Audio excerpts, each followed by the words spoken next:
It's Brad Phillips. We're gonna try to fly this before the storm hits. This is a Trekker 1.2 by Arrows. It's a brand new plane, brushless, big brushless motor, big prop, fixed gear, steerable nose gear.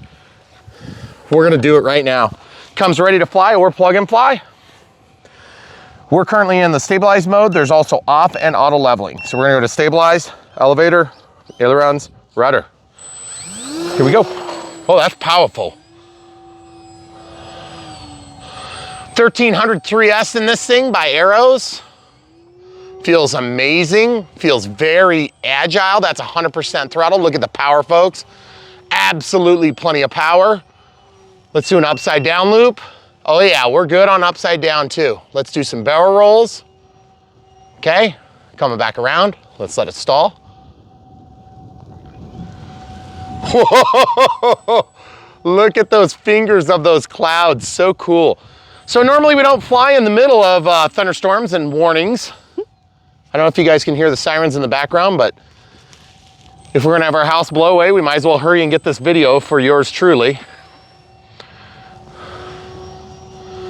Auto leveling. Oh yeah, baby, right there. Pretty cool. Okay, so we're just gonna bring it around, no throttle, hands off the sticks, not even looking, okay?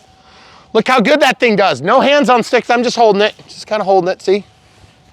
That's what auto leveling does. Yank it to the right, it limits your bank. 30% throttle, point in crosswind and pull up full. That's the most up you can go.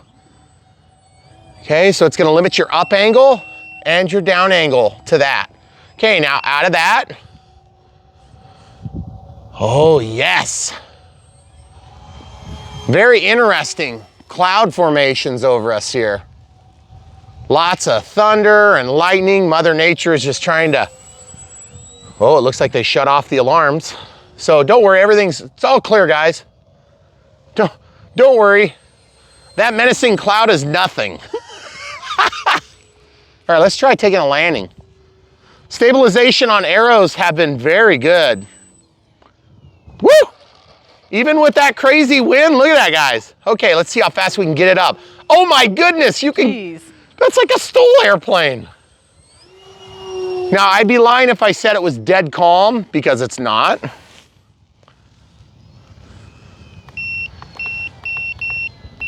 Couple clicks of elevator trim there. Boy, it takes a while to relax. So this is, whoa! Sorry. There was quite the downdraft there. Holy cow. Cam crew. 7 steps to your right. So you're in the center of the opening there. Perfect. So I'm gonna try to do some slow flight performance. Obviously, if it was calm, you'd be able to just kind of cruise along. Look how slow that thing does. I love it, but it'll also do fast and wild, which is what we want. We'll go into the bowl, so we get a little protection from the wind from the house there. We're facing the wind right about, well, we're kind of into the wind right now. That's why it keeps floating. Beautiful, look at the windsock for us. Oh no, I just got dripped by rain drips. So guys, if you're a new pilot and you're thinking about getting into this hobby, it is one of the most rewarding. It's not easy to fly, but it's a lot easier than it was just a few short years ago. And as you can see, it does grass landings just fine as long as you don't flip over. So we're gonna eventually get weathered out on this. Eventually? Eventually. I broke the prop just now. Oh. Dang it. Well, I guess if you wanna hold that. I knew the prop was kind of thin, but I didn't think it'd break quite that easy. So as you can see, that was a pretty mild flip over, but it definitely broke that prop. So if you guys are buying this and you're new to RC, you probably want to get a couple extra spare props, because I didn't feel like that was super bad. Did you get stuck in the mud? I don't know. Tip looks pretty wet, but not dirty. Yeah. So that's surprising.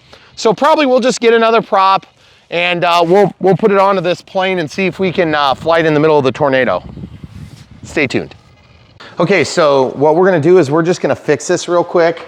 If you guys are new to the hobby, you're gonna probably need to fix a prop a time or two. So all I did was I just kind of squeezed this and it popped right off. Here, I'll just do it again. Camera crew wasn't paying attention, okay? So just squeeze and it pulls right out. If it's real cold, that might break. But as you can see, we've got some weather going there, courtesy of Channel 13. We're kidding about the weather. We generally don't film right before storms, but we had the calm before the storm, and that's why we were trying to take advantage of it. Because it's been rainy, nasty, and we've been doing taxes. Terrible, terrible time of year. Okay, so all you have to do is back this off. Okay, once that starts backing off, then it's just a regular nut. Then we got a washer here. And we'll go over how to put this on in the Unbox Build Radio setup, which will precede the flight. But as you can see, this broke here, and this happens to be a 10.5. So I have a 10.5, I'll be right back. Okay, so this is a 10.47 SF, or stands for slow flight.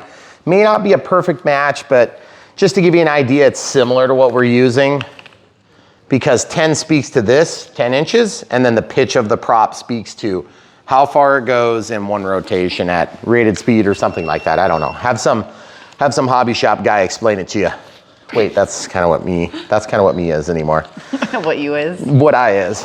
Good. So these things are they're little bushings, fillers. Looks like that's too big. That's pretty darn close right there. Might be, see how there's like different thicknesses there? They don't always come with those, but sometimes they do. And just so you guys know, if you're new to flying, we're gonna lose our power. It's gonna be exciting. We're gonna have no power, and we're gonna be filming still anyway, because why would you not?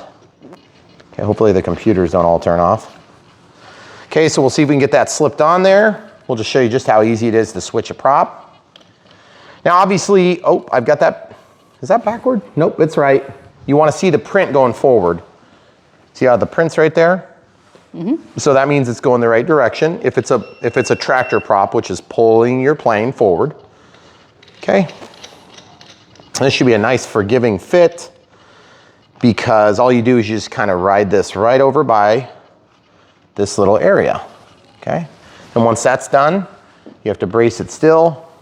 And then obviously if you're, experienced with this, or even if you are experienced with it, you may want to shut off the power.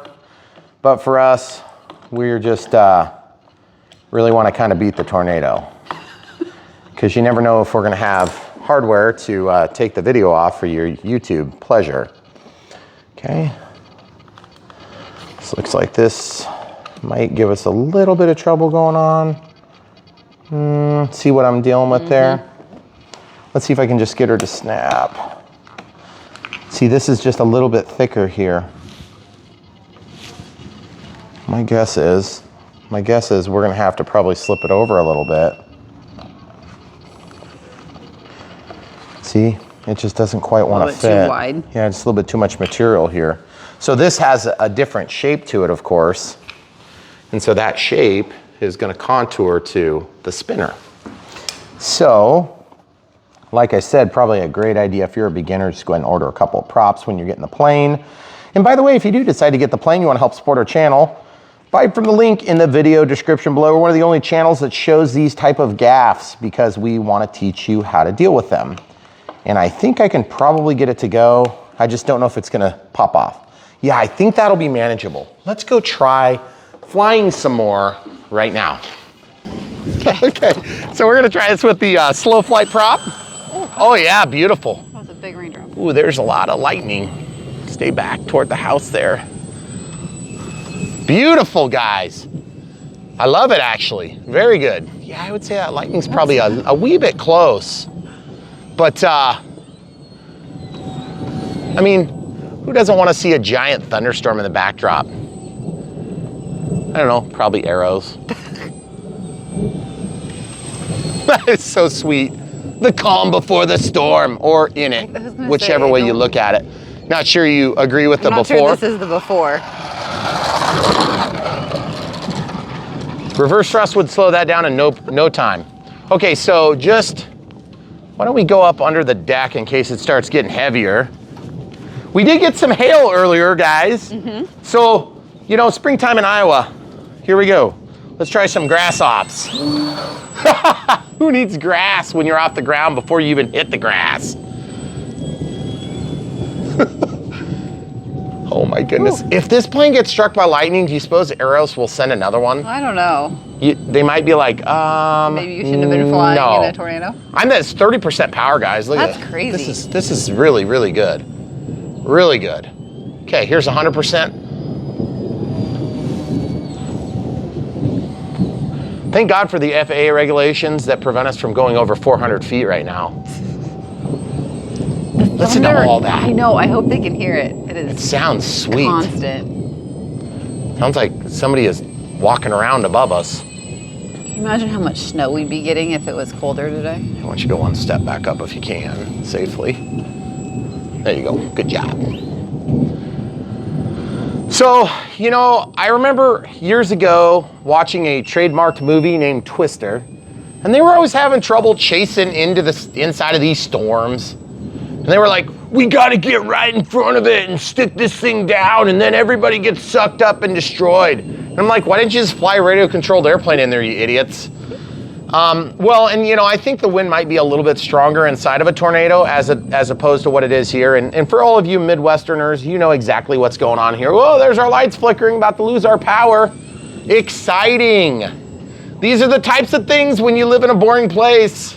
That are exciting. Yeah, it's like, oh boy, that lightning is right above us. Okay, so I think what I'm gonna do is I'll probably go ahead and land this thing just so I don't have to go out in the rain / die and stuff. But guys, this thing feels like it would go forever. I feel like we've shortchanged you so much. Well, and yet, this is a pretty sweet plane, guys. This Trekker is into it. And then we got a grass ops for you. Okay, we're gonna go inside quick before it gets struck by lightning. Guys, buy it from the links in the video description below. I promise there'll be another flight at some point. All right, YouTube, so we're gonna do the rest of our closing here in front of the warnings. Thank you, Channel 13, for keeping us safe. Hopefully nobody's getting sucked up right now by this thing, because I would feel kind of bad. But at the same time, evidently there's a tornado on the screen behind us, but we're a long ways away from there, sort of. And this thing is awesome. This Trekker by Aeros, just so you know, this is not special effects. This is literal effects. And you see our cat over here yawning. Super impressed with the tornado. She is just really annoyed that she hasn't seen any destruction. She's been trying to get back at us for years, for that one day I didn't feed her as much. So anyway, love this plane so far. Really happy with the way it performed. I actually kind of like the slow flight prop on there. I did think that was gonna give me a lot of trouble getting on there, but it looks like it does go, but I mean, I was right on the edge of fitting. Yeah. If you do get a prop that's just a touch wider than this and you can't get it to fit, all you have to do is just take and cut a little bit off of each side in an even amount, and then when you run up the throttle, you'll hear if it buzzes. Just take a little piece of Scotch tape, put a tape here, run it. If the vibration gets worse, take it off of that side, put it on the other side until the vibration disappears and you'll be fine. You can also try to balance your spinner itself. It's a little bit less critical because it's inboard instead of outboard, and it takes a lot more tape to do that. But that being said, real quick so you can see where we have our battery running. One other quick detail, which we do go over in the Unbox build radio setup, it's a little bit confusing because we're trying to figure it out ourselves. When you do plug this plane in, when you plug it in, and oh, by the way, we should tell you, because we didn't get to the low voltage warning, I'm just gonna show you what my voltage alarm says. Oh. So we're at 3.87, 11.4, 3.8, 3.81, and 3.87. So we actually have quite a bit, and I wouldn't get too bent out of shape about the balance on this thing. I don't trust it very well. But what I'm getting at is that was a pretty good amount of flight time. I would say that you're gonna get somewhere between 5 and 10 minutes on here, depending on how crazy you do, you end up flying. And I was a little bit disappointed about the prop breaking, but to be honest with you, it might've just been a fluke. So when you plug this plane in, the transmitter's actually off. Then you turn on your transmitter. You'll see lights change condition on your receiver, or actually on this has the vector stabilizer, external. And then there's also a receiver back there that's not mounted. You'll see that flashing slow, and then it'll go to solid, and you'll hear the aileron snap, psh, psh, psh, psh, psh. I think it's like 4 cycles on all of them, and then it's done, and then your ESC will chime and you will hear it. So that's when you're vulnerable to attack from the prop. So be super careful on that. And then obviously, if we get an opportunity between now and when we're releasing the footage, we will make sure to share it with you. But for now, hopefully all is well in your world. We'll let you know if our house survives. Stay tuned. Brian Phillips signing out. If you want to help support us, buy this thing from the link in the video description below. If you don't like buying these things from the link in the video description below, or you hate that plane, we got lots of other planes. And also we have Patreon if you're into monthly subscription support for us, or if you want to do PayPal, you can also support us in that way. But we think the best deal is to just get the awesome plane that you want. Obviously try to ask questions. And every once in a long while, we'll get somebody who gets all bent out of shape because I don't reply within a day. I apologize if you're expecting a reply within a day.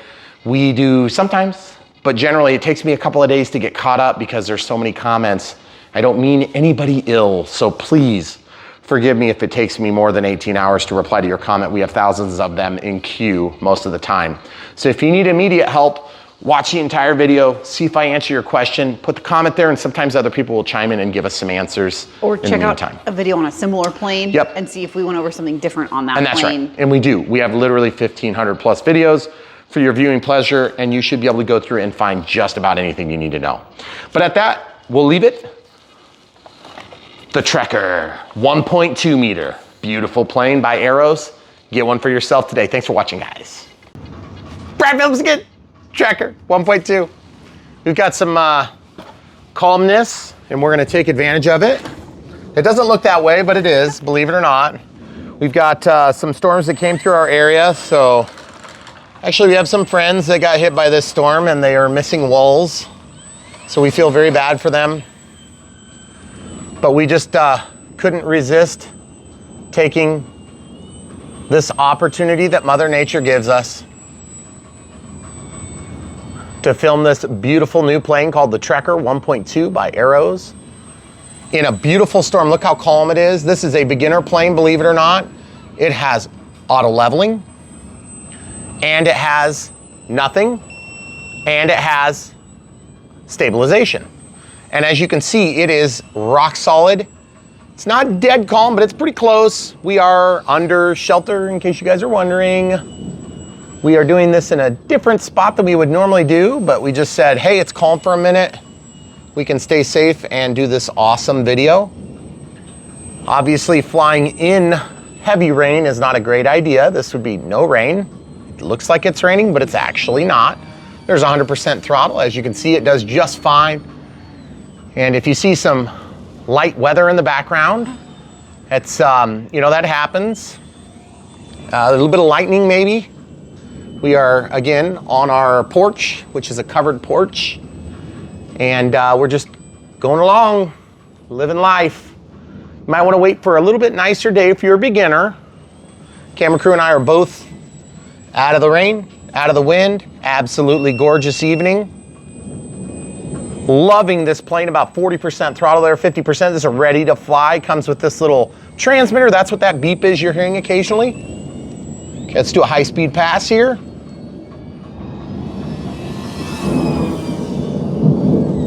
Okay, so as you can see, we're still really good on wind. It seems strange, but the leading edge of the storm is where you get most of the pressure change. And so what we're in now is just the part where all the deadly tornadoes reside, if they do reside. Fortunately for us so far today, we've been spared so far. And like I said, we had some friends on the south side of the capital city got hit a couple years ago. What was it, about 14 years ago? My parents' house got hit by a tornado while they were in it. Everybody lived. It did total the house and the garage and everything else around. Lightning's getting a little bit close. What I'm gonna do is I'm gonna have the camera crew change position just so that she's in the middle by the furniture, so you have a column go in front of you for just a quick sec. There you go. Just kind of keeping an eye on everything. There we go. And I think just showing you exactly how versatile this plane is very well stated right now. So we're gonna go ahead and just grab this real quick and we'll come in out of the weather. We love this plane. It has been phenomenal so far. If you guys get an opportunity to fly something like this, the Trekker 1.2. Yes, these are Christmas decorations. Maybe it's March, I'm not sure. I could be mistaken. Oh, somebody carries them around the house for me when it's not a tornado. So anyway, guys, everybody on this front is good. We love this plane. I want to fly it more, but I think we're going to get slammed by some crazy winds coming up here pretty quick. Yeah. So we're going to get out of it and stay safe, and you guys do the same thing. While you're staying safe, get online and order one of these. It is awesome. Goes together really quick. We did crash it and break our prop on the Maiden, and you can see that too right here on Brian Phillips RC. We'll show you how we switch that out. No big deal. We put a slow flight prop, which is just slightly less aggressive than the original prop. We had good success with both, except for when we tipped over and broke the prop. So anyway, full disclosure, I already glued my prop together, and I'll be using that for another video. Stay tuned. Brian Phillips RC. Buy it from the links. Thanks for watching.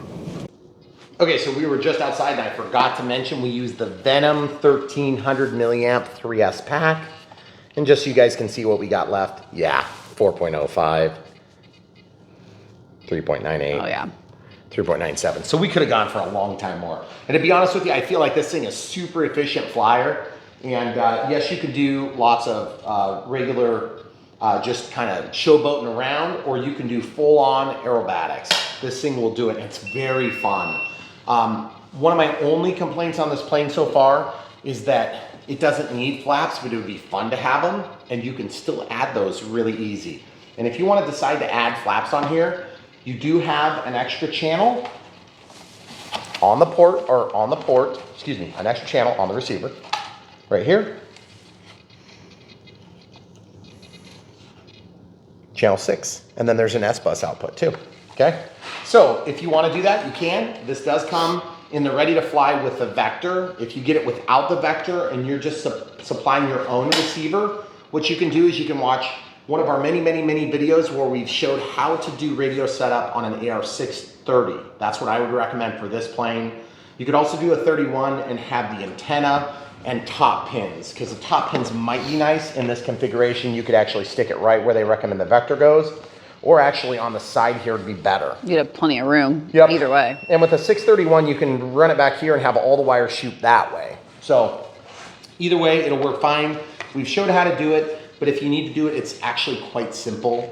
And the programming process is great if you don't want to use the provided ready to fly. Oh boy, it's getting dark out there. Yes, it is. And you wanted to go to something like the NX8, NX6, NX10, IX12, IX20, any of the available Spectrum receivers. And we have been just very happy with those. So guys, get on hobbyzone.com, help support these people. They've been really good to work with. We feel like you guys have been really happy with them. Yes, this is a prop I broke. I already glued it back together. And I'll check it for balance before we show another video on it. And we just have this slow flight prop on there, which is an APC 1047. 1047. So this was a 10.5, so it's just slightly smaller in terms of the aggressiveness of the pitch. And it's also considerably uglier than the prop one, the stock prop that came with it. So anyway, very happy with this plane. If you guys want to get one for your very own, I think you could get it with spare props. If you're new, you could probably also get it with a 2200. This thing doesn't mind at all a bigger pack, I can already tell. It's gonna fly with a huge pack if you want. But with the 1300 3S, you're gonna be good if you're a beginner. It's gonna get you the most traction. I feel like it's a good balance between enough flight time and less weight, because it's easier on the landing gear. You go a little bit heavier if you're more skilled, a little bit more experienced, or if you decide to add flaps, you'll be able to slow it down really nice. It does roll out a lot on landings, but if you're landing in grass, just bring it into a flare and let it plop down in the grass. Problem is, what happens is that if you catch the prop, it is pretty thin, so it can break. So just be aware of that, and if you're a beginner, plan on getting maybe 2 to 3 extra props. They're not very expensive when you order them while you're ordering the plane. So you're not paying separate shipping. So we're always trying to help you guys maximize your RC budget, because we know everybody doesn't have an unlimited RC budget, neither do we. This is great, comes with it as a ready to fly, everything in the package except for the 4 AA's that are inside of here. So we'll show you all that and more if you stay tuned to the Unbox build and radio setup. And also, if you're a new pilot and you decide to fly, pick a better day than that. Yeah. It's still daylight out there. It's 6, so it's not actually dark. It's just really dark. Really dark. So anyway, guys, thanks for watching. Help support us. Buy the stuff from the links. PayPal if you like monthly support. And then, of course, Patreon. Excuse me, I said that wrong. Patreon if you like monthly support. PayPal if you like one-time gifts. But the best way is to just buy these. Come back for more. Okay, so since we dragged you into our storm, we'll show you what's going on now. Let me turn on lights so they can see. There we go. Then you can't see us. That's what's going on right now.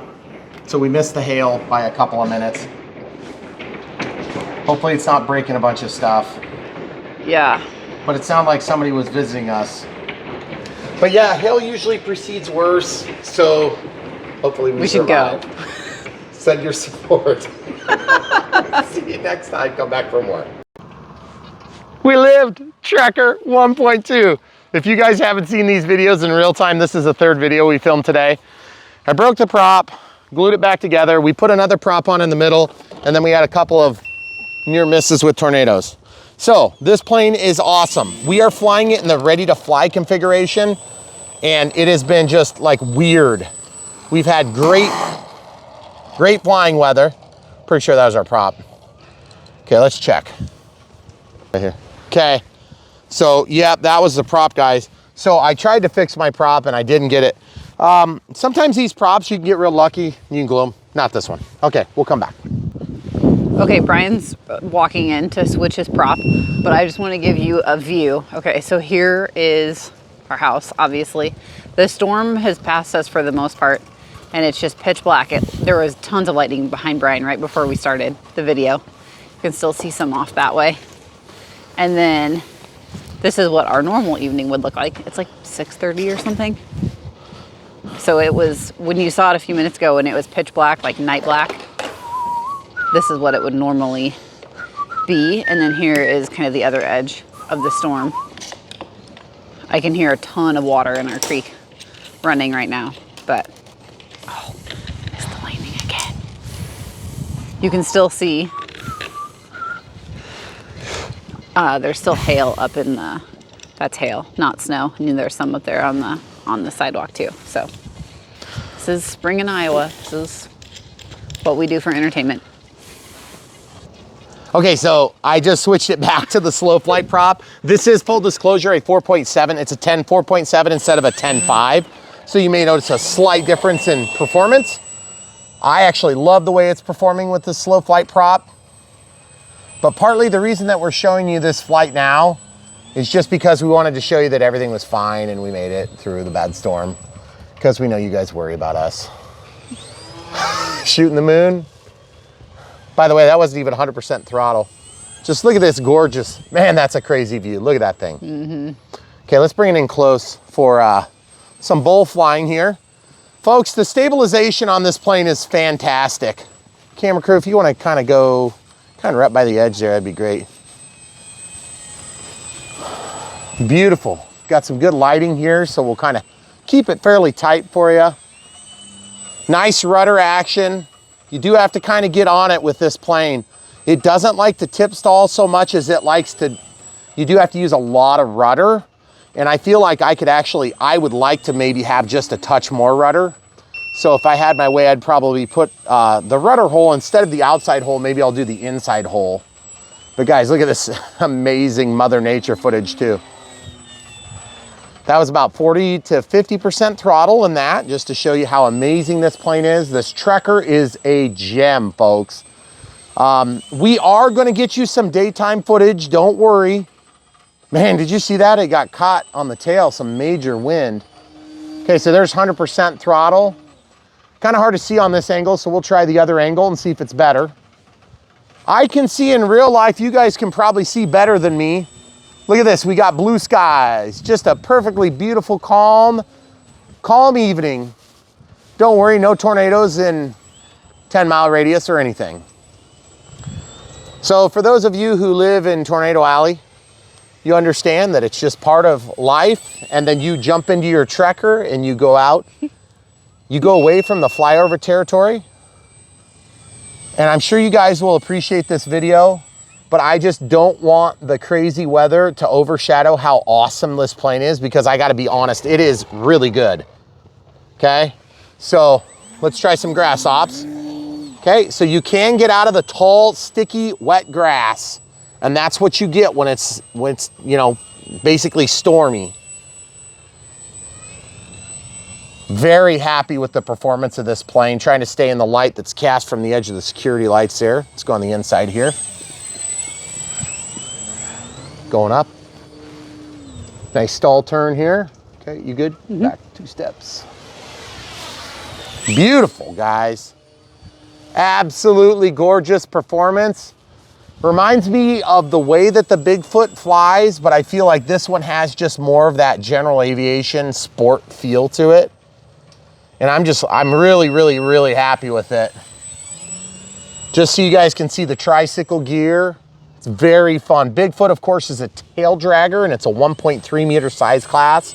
So very considerable in many of the different qualifications you might have for an airplane. It's definitely shows more like a STOL plane, and it has flaps, right? So just to be clear, guys, this plane is a definite keeper. Look at this, just so much fun. One thing, if you're flying after a rain like we are tonight, just be aware that your wheels can drag in the puddles, and you can get some tremendous drag that will cause your plane to yaw in weird ways. Like if there's a puddle under the right wheel but not the left. So just be aware of that. I do have that 1300 Arrows pack in here again. And it's been doing just great. Didn't get a chance to kind of run the battery down, and I feel like our lighting is just literally spent right now. And we feel like this plane deserves better, but man, it is a joy to fly. And I mean, with these variable light winds, it's been real easy to fly. It's been fun to fly. It's been, you know, I wouldn't say that it's gonna be like the most powerful. It's certainly not the least powerful. I'd say it's somewhere in the upper end of the middle of the spectrum. You know, it's not like Carbon Z, Cessna 150T or Carbon Z Cub power to weight ratio, but it's very good. It's got plenty of power. You saw how fast it pulled out of the grass. And then just, okay, out of a stall anytime you want. Sorry, camera crew. Going into the dark clouds, coming back around. And I know you guys are probably having a real heck of a time seeing, but man, those silhouette images are just absolutely breathtaking. So I'm trying to give you more of those because that helps me to see my orientation. By the way, if you're a new pilot, don't fly in low light. Don't fly in thunderstorms. Wait till you have a good day. You'll have a better experience, folks. Flying in weather like this is generally not the best idea, but it sure makes for a good video. Could I fly this plane? I mean, not right now. In good weather, yeah. Yeah. Oh, yeah. Okay, that's what I I figured. mean, you could fly the Bigfoot. You could fly the Sport Cub S, no problem. You could fly the Carbon Z Cub with safe because you can fly it slow. You don't have to fly it slow, but you can. And then just auto leveling on, okay? So now it's on.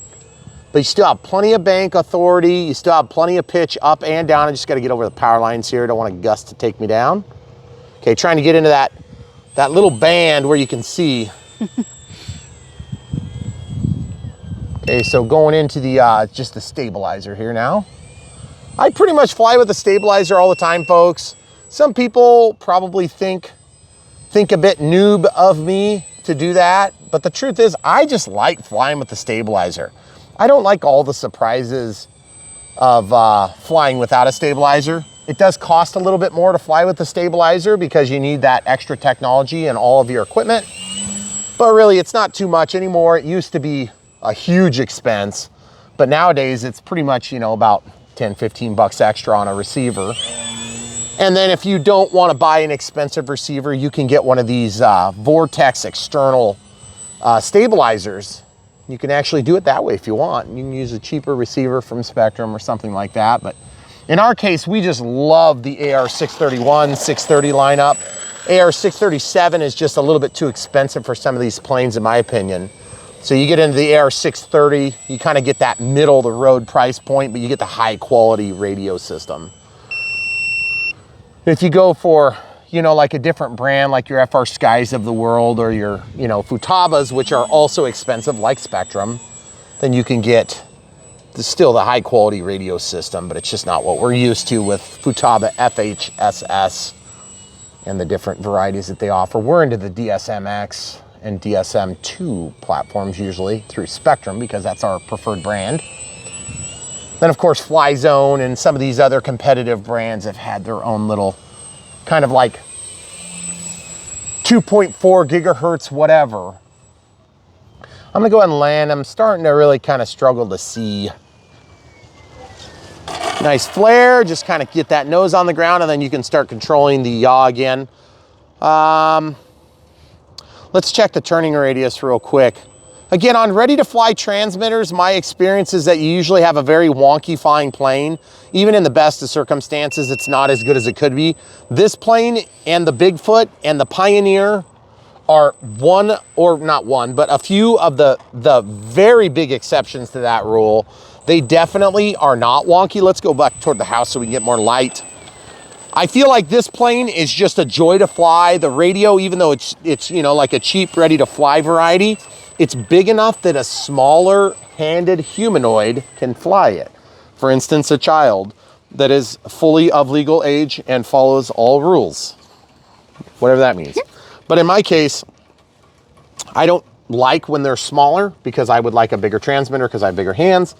But if you have a small kid or like a 10 or 12-year-old that's trying to learn to fly under close adult supervision in the right environment, not in thunderstorms, then having the smaller transmitter is very good for that. But you're one receiver away from taking this thing out. You could put it on your Spectrum, you know, IX20 for all I care. Or your Futaba radio system, whatever, it doesn't matter. The point is, this thing is a great plane. I've been very happy. These transmitters, the beep wasn't as annoying on this plane as I remember it being on the other ones. Maybe we're I don't know why. to it. I don't know. Maybe it's that it's not 10 below zero. Maybe. Except we did have those tornadoes and stuff today. So it's kind of cold right now. Earlier it was not so cold, but it was more like just raining. So we had the coats on to keep from getting wet. I mean, there's still, why is there Christmas decorations up there? It's so weird.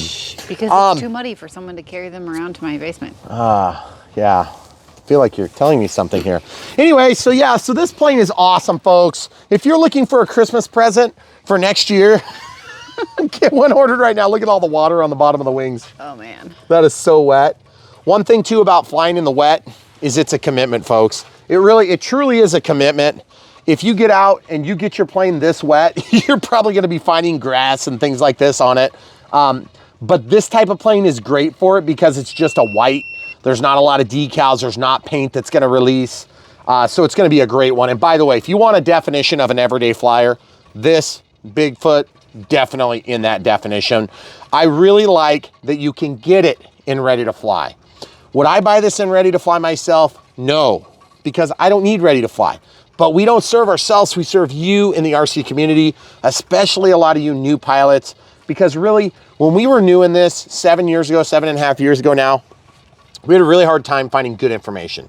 We found a lot of information, but we didn't find the right information and we didn't know where to go to find the information. Of course, you could go to the hobby shop, but then they just thought, oh, it's another annoying new flyer. You know, they're gonna be in and out, one plane and one and done, and then they're gonna go off. And I couldn't believe that was the attitude that they had with us. And I mean, we have a couple of good hobby shops in our area, and one of them kind of gave us that, and the other one just didn't really service the flying community as much as I would have liked. They weren't bad people. It's just that they have better margins on cars and stuff, and they're business owners. So at the end of the day, you know, if you can't make money doing something, you're not gonna keep doing it as a business, and I don't blame anybody for that. So we started looking all over YouTube, and I said, boy, you know, I mean, there's a couple of good channels and some really good helpful stuff, but man, it's hard to kind of put everything together in a nice package. And then I got a new cell phone.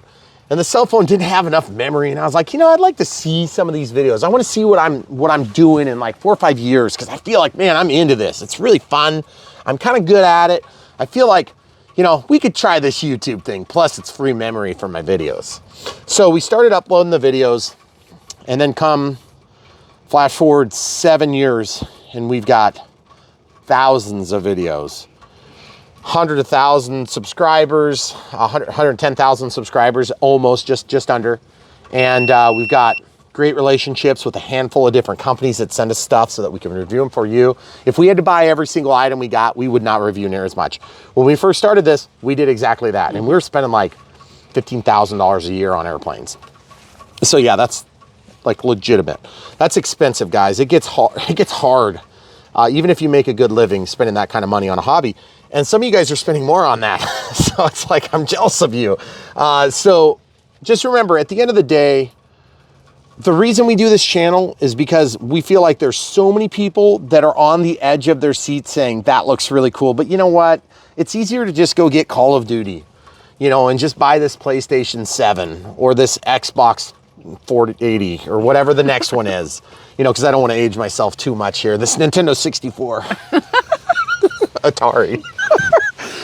At the end of the day, it's hard to learn to fly, okay? Even with all the training aids, with the auto leveling, with stabilization, with the AS3X and Safe and the different varieties that are out there. But anymore, it is the easiest in the history of time that it has ever been to learn to fly. And it's actually, arguably, even with recent inflation woes, one of the cheapest times to learn to fly. Because you can slap some foam glue on that and get that thing fixed for a few bucks. And I'm not exaggerating. We just did it to a $600 plane with a $200 battery in it just the other day. We're not afraid to show you crashes here on Brian Phillips RC because we know that that is how you learn to keep flying. Because really, if you gave up every time you had a bad crash or you came in and broke your prop after 30 seconds of flying, you would quit quick. So learning to fly is all about practice, lots of it, some more practice, learning to fix things, living within some level of adversity. And then when you get through that, it is one of the most rewarding experiences that you can have voluntarily. Okay, so it's really cool. And not to say that it's like the best thing in life, because there's a lot of other good things in life too. But RC aviation is probably, in not just fixed wing helicopters, quads, you name it. There's so many new things going out, blimps, you know, flying fish, all these different weird birds. What else have we done that's weird? Flying fish. There's, yeah, flying fish like helium field. Well, we haven't done it yet. Just wait. But at the end of the day, there are so many different things that you can do that are really fun. And RC fixed wing, I think that's where it is. For me, it's the most immersive. It's one of the most challenging. You know, you really don't run out on this. You know, with RC cars and trucks, they are awesome and they are super fun and you can spend a fortune on them. But the thing is, you do sort of get scaled up and then you kind of like run out. Like there's always gonna be new stuff coming out, I realize. But with airplanes, if you get sick of buying ready to fly, you can start building your own. And people have been doing it for almost 100 years now. And they've been getting very good at it. And it's so cool because eventually, after you work through hundreds of these planes, you do wanna start having some more of those advanced planes. And it's really fun because for me, I've been working into full-scale aviation all these years, since I was a little kid. I always wanted to fly. For many years, I lost interest in actually getting in the air myself with my human body. And then after a few year hiatus, I came back to that interest level. And this was a huge stepping stone for me. So maybe it's not getting into full-scale aviation for you, but all this stuff is all facilitating this huge trip that we've been on. And we appreciate you getting on and riding the train with us, because it's been a very exciting few years. And we appreciate you guys. And honestly, if there's one thing you can do to help support us, obviously give us a like. Smash the like button. That helps us. We get punished big time for having long videos, but we know a lot of you guys really like it. Okay? So the other thing too is when you see a plane that you even remotely like, if you're thinking about buying this, not trying to talk you out of supporting local hobby shops, except we kind of become your local hobby shop.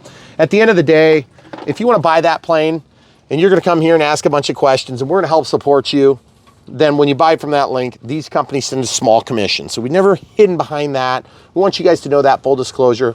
That is part of the way that we fund our channel. The other part is having a good job. That's really where you fund it. Then this helps. But at the end, we spend a lot of time, me and Megan, on this channel. I mean, probably, 60, 70 hours a week on this. So it's not like a little part-time gig anymore. It's getting to be almost a full-time job for both of us. But we love it. And it's super rewarding. And the reason we do it is because we want to serve you guys in the RC community. We know it was an underserved area. And so to a degree, it kind of fell in our lap. And we ended up being good enough to keep some interest. And for that, we really appreciate you guys. So buy that plane. When you do buy it, just look in the video description below. There's a link. You follow the link. We'll get a little pat on the back from this company we work with, which is Arrows in this case. We work with a bunch of other companies. We have never been shy about this. If you hate this plane, which I don't know why you would, because it's great, just buy another one. If you hate those planes, buy another one. There's hundreds of them on our list all the time. And if you can't find one there, just go to our playlist section and you can see every plane will have a playlist. That's because as we get done with our first flights, maybe it was bad weather when we were flying, we'll do a second thoughts video. We'll come back and do a revisit later on. Sometimes we're flying off of water. Sometimes we're just kind of trying to show off and we crash into chicken coops and things like that. It just depends on what's going on that given day. But at the end of the day, you can probably not catch up to all of our videos if you watch everything we do, because it's hard to do that. So you'd have to be in the pokey for a long time to do that. I mean, there's other ways you could do it too, but you know, we really appreciate you. We want to say thanks for being part of our partnership here with the RC community. And the Trekker is a great place to start if you're looking for a great place to start. The Bigfoot is equally good place to start. I don't think this one's a lot better than the Bigfoot. I think the Bigfoot's going to serve people better that fly from grass strips. That's my take on it. Also, it's juicy out there right now because we literally have standing water from the rain today. So if you had like a really well manicured, like short grass, you have no problem flying this all day long off of grass. But I think that the Bigfoot's going to do a little bit better, or maybe the Husky Ultimate would do better. And just speaking in terms of the Arrows line, we do a lot of other lines too, but we try to kind of keep it focused on the brands that we're working with on a particular video. So don't think we don't really work for Arrows. We don't really work for Hobby Zone or Horizon or any other companies, Banggood. We work for you guys because you're really who keeps driving the channel. So thanks for driving it in the right direction. And by the way, if you stay tuned, you can watch our Unbox build radio setup. It's a little bit more long because when we do a beginner plane, we want to teach you guys as much as we can. And so for that reason, if we get some good weather, we're going to capture, oh my goodness, it's like our second bug of the season. You see this? Oh, quick, go get it. We literally are still seeing our breath and we have bugs. How do you not get struck by lightning? Can we go put the bug zapper out? We should. So anyway, guys, if you want to help support us, do all those things, stay tuned and watch the Unbox build and radio setup. And if you're a new pilot, we realize that this was maybe a little bit unusual for a new pilot scenario. We've tried to do those in good weather, nice calm, very relaxing evening. Go out, do a half an hour, 45-minute video so you guys can see what it looks like when my son is flying or when the camera crew's flying. We didn't get that opportunity on this one because it's an early release, but we will do a second thoughts on this plane like we try to do for all of them. So maybe we can get that for you in the very near future. Maybe we'll put it side by side with the Bigfoot or something like that, because that'd be a considerably similar plane. And except that one has flaps. So, and yes, there is an extra channel here and you can do flaps there if you'd like, but just remember you're not going to get an elevator correction, but the stabilizer will help some with that. Any other thoughts, camera crew, on this one? I think that's probably about it. I think it's a great plane. Arrows, you're doing a great job. The Arrows quality has been really, honestly, second to none. I think we had problems getting 2 screws in there on the tail. And once you got it, yeah, it was like a 2-minute interruption. Yeah. So, but other than that, all the rest of the screws were perfect, went super easy. So stay tuned, you can see our struggles. It's always fun to do that. And we know you'll come back for more. Box, we're gonna open it. It appears to be fragile. It must be Italian. If you don't know what I'm talking about, I apologize that you didn't have a good childhood. or that you're significantly younger than us. What are you talking about? That movie's been out for hundreds of millions of years. Maybe not that long. Hundreds of millions. Christmas Story? Are you kidding me? What is this? Look at that! It's a Ready to Fly from Arrows, brand new. Amazing. Okay, so this is called the Trekker with 2 T's. It's not spelled correct. So that is one of the beautiful things. Is that spelled wrong? 2 Ks. 2 Ks. Oh, I'm sorry. Did I say C's? Sorry. See, I don't do spelling of words and things. So here we're gonna open this. We're gonna see what it's got to offer. We're always trying to help you guys when you're new to the RC hobby. You've obviously seen this fly because we always put the flights up front, and we try not to cut you out of the good information. There's paperwork here, so I'm just gonna open this kind of careful. Looks like this is the vector stabilizer. Okay, so it just talks about how that's set up. This actually comes as a ready to fly or a plug and fly. Now, if you're new to the RC community, what that means is that you can get this thing with everything you need ready to fly RTF or plug and fly PNF, or sometimes it's referred to as plug and play PNP. And so in this case, this is a 1200 millimeter. Man, that's a small box for a 1200 millimeter. That means that the wing's gonna be in half. It's around 1,000 grams, which means you gotta follow the FAA know before you fly stuff, which is kind of a bummer, but it does fly on a 3S 1325C minimum. So that's pretty good. A lot of them are 30C anymore. And it looks like we've got fixed gear and a beautiful little setup. So Arrows has been putting out some good stuff, and we have been super happy to be working with them. They're one of the few companies that we work with. Ooh, it looks like it also can support some floats, which is pretty sweet. Look at that. See, floats or fixed gear in a tricycle configuration. Of course, this is an EPO foam plane, which is what we're used to, you know, doing reviews on predominantly. We do lots of fixed wing. We do some balsa wood planes, and then we do full scale stuff too. In the PPG, we hope to get a little bit more of that to you in the spring. So as you can see, well packed, a little bit of play, but nothing like, you know, rattling out. So we're gonna go ahead and cut this thing open. So this is one of the very cool things, one of the privileges and honors that we have of being able to bring you brand new stuff here on Brian Phillips RC. Obviously, we are, well, I'm an obsessed individual, if you haven't noticed, with RC aircraft. But really, I've been into aircraft for my whole life. I just got back into RC aircraft as an adult, and I never really was in it. That's a good size prop. I like that. It's thin, it's pretty. I like the 10.5. Sometimes a 10.5 prop, in my experience, has been a little bit clunky for its size. And I like that this has nice, petite, sharp edges. It looks scale, which of course to me is important. For some of you guys, you might not ever really care, but as a new pilot, just be careful. This is how people get hurt in RC. And you're like, well, what about the people that run into their heads? It just doesn't happen. So this is number one, spinning fast, chopping through human flesh, and then batteries. So just be careful with those two items, and you're gonna pretty much remove the risks in this hobby, okay? Sure, you can crash into cars and people and other things, but it just doesn't happen that much. Okay, so here we go. So as I said, the wings come in half. This is a servo lead. So since this is a beginner, ready to fly plane, we're gonna go through how to put it together. And that's what we do here on Brian Phillips RC. We're gonna show you exactly how to get it out of the box. And we're gonna show you what it's made of. How nice it is. It's got good flexibility, but it's nice and straight, okay? Okay, so let's show you if there's any reinforcements. It felt like there's a pretty good amount of reinforcement there, but it's hard to say exactly how many there are. Usually this is your telltale sign. You see that little square opening there?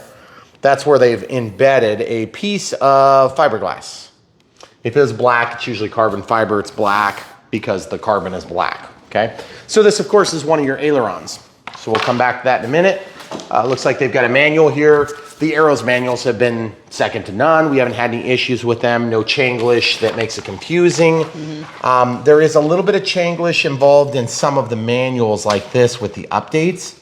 But we've actually found them to be okay. This particular thing beeps every 1 minute, which is annoying, but beyond that, we've been very happy with the Arrows ready to fly transmitters. Obviously, you get this as a plug and fly if you want to go ahead and use your Spectrum receiver and transmitter combo, or if you want to get something else like a Futaba or whatever. It looks like ours has a little tape residue on it. That's a little bit weird. This, kind of hard to tell if that one's carbon fiber or if it's fiberglass. I think it might be fiberglass. Carbon fiber would have a, that one probably is carbon fiber. The way it fell, you can hear it. Carbon fiber is stronger, and it's a little bit lighter for the same size. Look at this all clicked together stuff. Got good sized, solid control horns. This is the difference between a cheap Chinese plane and a high quality Chinese plane. Seriously, they're all made in China. So most of them are made in Shenzhen, China, which is really where all the big factories are, and the junk is made there and the good stuff is made there. So you'll find out it's very hard to tell online what's junk and what's good. That's why you come to Brian Phillips RC. We're gonna help you sort through the junk so that you're left with just the good stuff. And it is very tough as a beginner. I mean, you're gonna find all sorts of cool looking planes. You're just say, oh man, that item looks great. You're gonna find out it's garbage. So anyway, and yes, we do work with some good companies that sold and now they don't. These are wing spars, nice and flexible, but they're gonna be more for like, you know, pull strength. So that's gonna hold that onto the fuse. So excited to see that. Looks like they're glued into the ends. Not super excited about that construction, but for a beginner plane, you're gonna find that some of the components are on a beginner grade level. They're not gonna be super, super expensive components. These are numbered. These are factory early releases. Yours are not gonna be numbered like that. You see that? The things that get looked at the factory, you won't see those marks. Okay, so this comes with a little charger. So this is called a balance charger. So you've got these pins down here. There's 3 pins and 4 pins. So this will charge that's a 2S pack or a 3S pack. But Brian, there's 3 wires. Why would it be a 2S? Because that's 2 cells in series. So you have a plus and minus, and then another plus and minus. So you actually have a total of 3 wires, and 2 of them are paired up. Okay, so that's how these balance chargers charge. So if you have a 3S, you have 4 lines. So it starts with, you know, minus and then a plus, and then this minus attaches to that plus, and so on and so forth. And that makes a series of cells that are at 4.2 volts, and that makes up your nominal voltage, which is 11 I think they quoted as 11.1, which is kind of strange because that's not the charged voltage. I never understood why they did that. But at any rate, 3S is a pretty common size, especially in a 1300 milliamp size, and we'll go over that a little bit later. So this is the servo lead, and you can see there's these plastic things here that are built into the foam, so it makes it really easy to kind of snap things together and just have screws holding it on there. Back in the day, you used to have to glue everything together. It's not like that's the total end of the world, but it is definitely not ideal for a beginner. You know, when you're a beginner, there's a lot to learn. Even if you have some skills from yesteryear when you used to fly 25 years ago. And yes, we have tons of people that are just getting back into the hobby that follow our channel because we try to bring you guys up to speed. You know, you're gonna look at this and see, what the heck is that crap? I got my crystals in my radio. No, you're not gonna use that, trust me. First of all, a lot of that stuff has been to a degree outlawed because there's interference on some of those channels. So we've gone to, oh yes, look at this. Look at this, we can peel off. Oh yeah, very nice, beautiful. So anyway, this is gonna bind by hitting one of these two while turning it on. And we'll show you exactly how to do that. Now, when they're ready to fly, many times you don't have to bind that. But back in the day, you used to have crystals. So there'd be a crystal here that would oscillate at a certain frequency, and then there'd be a crystal on the inside on your receiver, yes? So finish your sentence about now we use this, which is 2.4 gigahertz, and I don't know exactly what this is. This is 2.4. It's really hard to read on this because it's white on yellow. But it's 2.4 gigahertz. I do not know what the protocol is on that, so I apologize. I just don't know because it is just one of those protocols that comes with the Arrows product line. So you may be able to use some open source transmitters to maybe bind up to one of these as a ready to fly, but it is really easy to pull out the receiver and just go ahead and switch it over to the AR631 or a 630, and you can do whatever you want with a Spectrum setup or a compatible Futaba open source, FR Sky, whatever you want to use. But if you guys are just getting into the hobby, there is no harm in buying a couple of ready to flies on the way in because it's going to help you. Of course, this is going to plug into the backside of the charger here. And the thing that's nice about this, did that just pop? No, it just slipped in. Okay. What's nice about this is you have everything you need. This is a US plug. So depending on where you're ordering this, when you're ordering this, just double check. We've got a million chargers like this. So of course we have lots of batteries and things like this because we review airplanes. But at the end of the day, we show you that the stuff that comes in a ready to fly package is gonna work. There should be some lights that come on. So these are green. So it's just gonna sit there and oscillate until we're ready to plug in the battery. And that's one of the first things we try to do is find the batteries so we can get things charging when we're doing an unbox.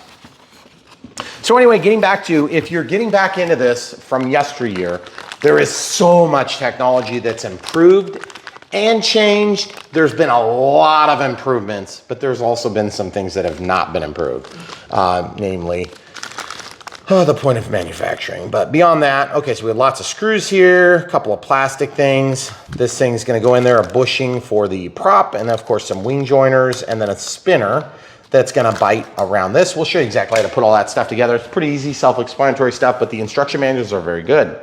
So as we continue to unbox this, oh my goodness, did you notice that? The whole fuse is in half. That's crazy. I haven't seen that before. It's so small.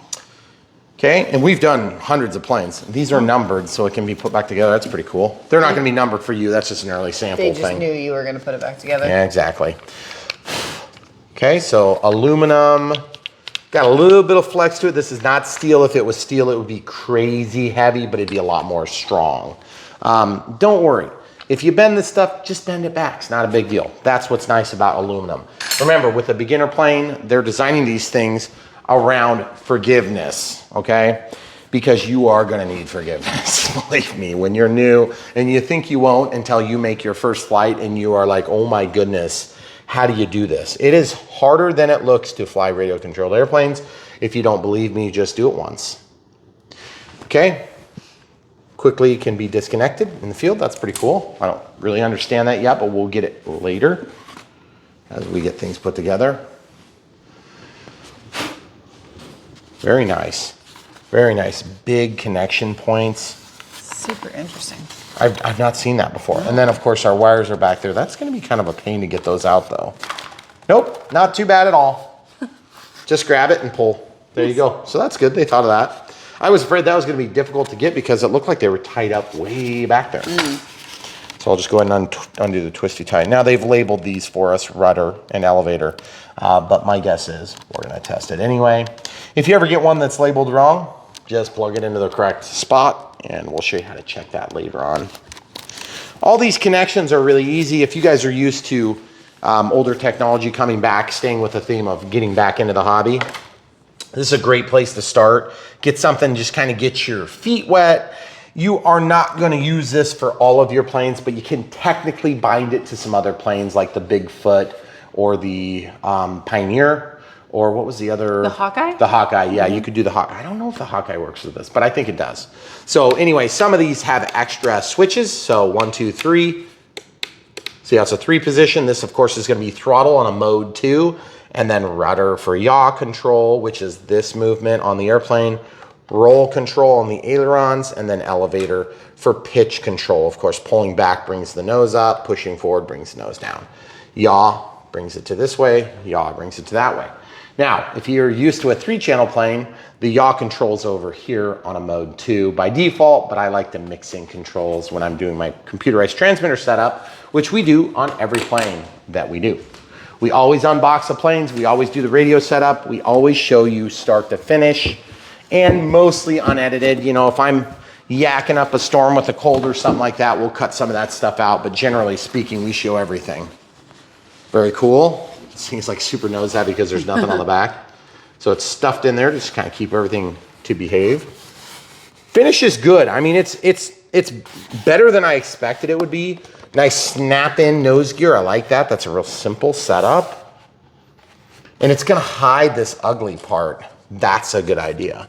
So yeah, so this thing's gonna drop in there. Pretty exciting stuff. I always like it when it's a well-engineered landing gear. And then also you've got 2 connection points here so that you can have supports for floats. Floats are optional with this aircraft. It doesn't appear to come out of the box with floats. So then of course you've got right here, okay? So this is just the canopy hatch. Looks like it comes with double-sided tape. So it's ready to 3M double-sided tape. This is the vector stabilizer. And then they've got the receiver here. So the cool thing is if you decide you want to put this on a Spectrum receiver, then you can just pull this part off and put an inexpensive Spectrum receiver and you're golden with your programmable transmitter, which would be nice if you decide to put in flaps or something like that, because this does not come equipped with flaps, but it'd be real easy to add. So this is an XT60, which is a type of connector. And of course that will work with an IC3. So if you're using smart connectors or smart batteries, then you can use those still. But of course, XT60 is designed to mate with XT60. They just happen to fit some of the other sizes. So we're gonna take a quick second, get things cleaned up, and come right back. All right, so we got foam picked up and we're basically ready to start doing the assembly. So we just kind of laid things out so it's a little bit less distracting. You can see here the camera crew was trying to mention something about this. There's stuff in here. So I believe that might be where the battery is. So I'm gonna go ahead and check that now. Yeah, battery's inside of here, okay? So, yep, definitely check the fuse for the battery. It did feel kind of nose heavy. So this is the battery that comes with it. It's an Arrows 1300 milliamp 3S. You can tell from the 11.1 volts and 25C, or you can also tell from this. Now this comes with nice silicone leads, silicone coated leads, which is important. If you're not getting silicone coated leads, you're gonna have like a real stiff lead and it's a pain in the butt. So now the way this charger works is super simple. It's keyed. So you can see you just plug it in there and then the lights go red, okay? Now the cool thing about this is, goodness gracious, that one's, boy, that thing was really tight, okay? So we'll just put that there and let it charge. You don't have to plug in the discharge lead, but what I'm gonna do is I'll show you another tool that you'll end up getting at some point when you get into the hobby a little bit more with these electric batteries. What you can do is you can take these smart XBC battery checker and you can plug this thing in and see, you know, how much battery life you have left. And then obviously what we'll do is we are gonna go ahead and show you this one as well. There's a balance lead and then there's the main discharge. So this is the IC3 I was talking about compared to the XT60. And you're like, those look a lot different, but believe it or not, they'll actually plug in. So if you're using smart technology, you can still use smart technology in a dumb plane, meaning something without smart technology. And then here's another brand variety, which would be like a Venom. So you can see they both have XT60, but as you can see, a little bit different style. This would be like an old version. This is like a new version. But you don't plug those in here. You just plug in the balance lead. And then when you get up to the generation 2, so this one's at 96% charge, 97% charge, and you can see how the charge levels indicated there for each of the cells. So just so you guys can see what's going on, this is red, red, red, meaning it's charging, and it'll go green when it's done. So what I'll do is I'll unplug this, it goes green for a moment. Let's plug this in here and see what we've got. Okay, so that's gonna plug in. Yeah, so it's sent at a perfect discharge state, which is what you wanna do. You want your batteries to be at about 3.8 volts when you're done using them. 4.2 volts is fully charged. Anything over 4.2 and these become chemically unstable as a battery. So they're a little bit more dangerous than they would be. Actually, a lot more dangerous if you're over 4.2, but all these chargers are designed to not overcharge. So we'll test that and see if this little charger is gonna work. Later on in your career, you'll be getting into something more like this, which is gonna be a more advanced charger or something like that, and you'll be able to charge them a lot quicker. But at the end of the day, you're still able to charge them with the provided charger. And that's nice because you can use them for other applications. But again, my expectation for you, if you're getting back in the hobby or you're brand new to the hobby world, is you're gonna buy this, you're gonna get hooked, and then pretty soon you're gonna be buying stuff like that. So just plan on doing this for the first 1 or 2 planes, get used to it. And there's nothing wrong with buying a ready to fly. Maybe you're not using this particular type of radio. That's okay. You can start with this. Okay, so now these batteries did not come with our unit. I'm not sure if yours will in the ready to fly. You gotta keep in mind, sometimes our early samples are missing a component or two. I don't believe you're gonna get the AA's, okay? That's been our experience in the past. It could be untrue for yours. Okay, so you just pop off the back, it just slips down. And same as every other AA installation you've ever done. You get the flat part, which is the negative, goes to the spring side, and then it forces the pin up to the top or the detents. See, just like this, real super simple stuff. Then you pretty much slide this back on. So these ready to fly planes are super easy to set up. If you're even remotely technically inclined, you're gonna have no problems. Okay, you'll see there's a green light. You've got VTAL, A normal, and then delta wing.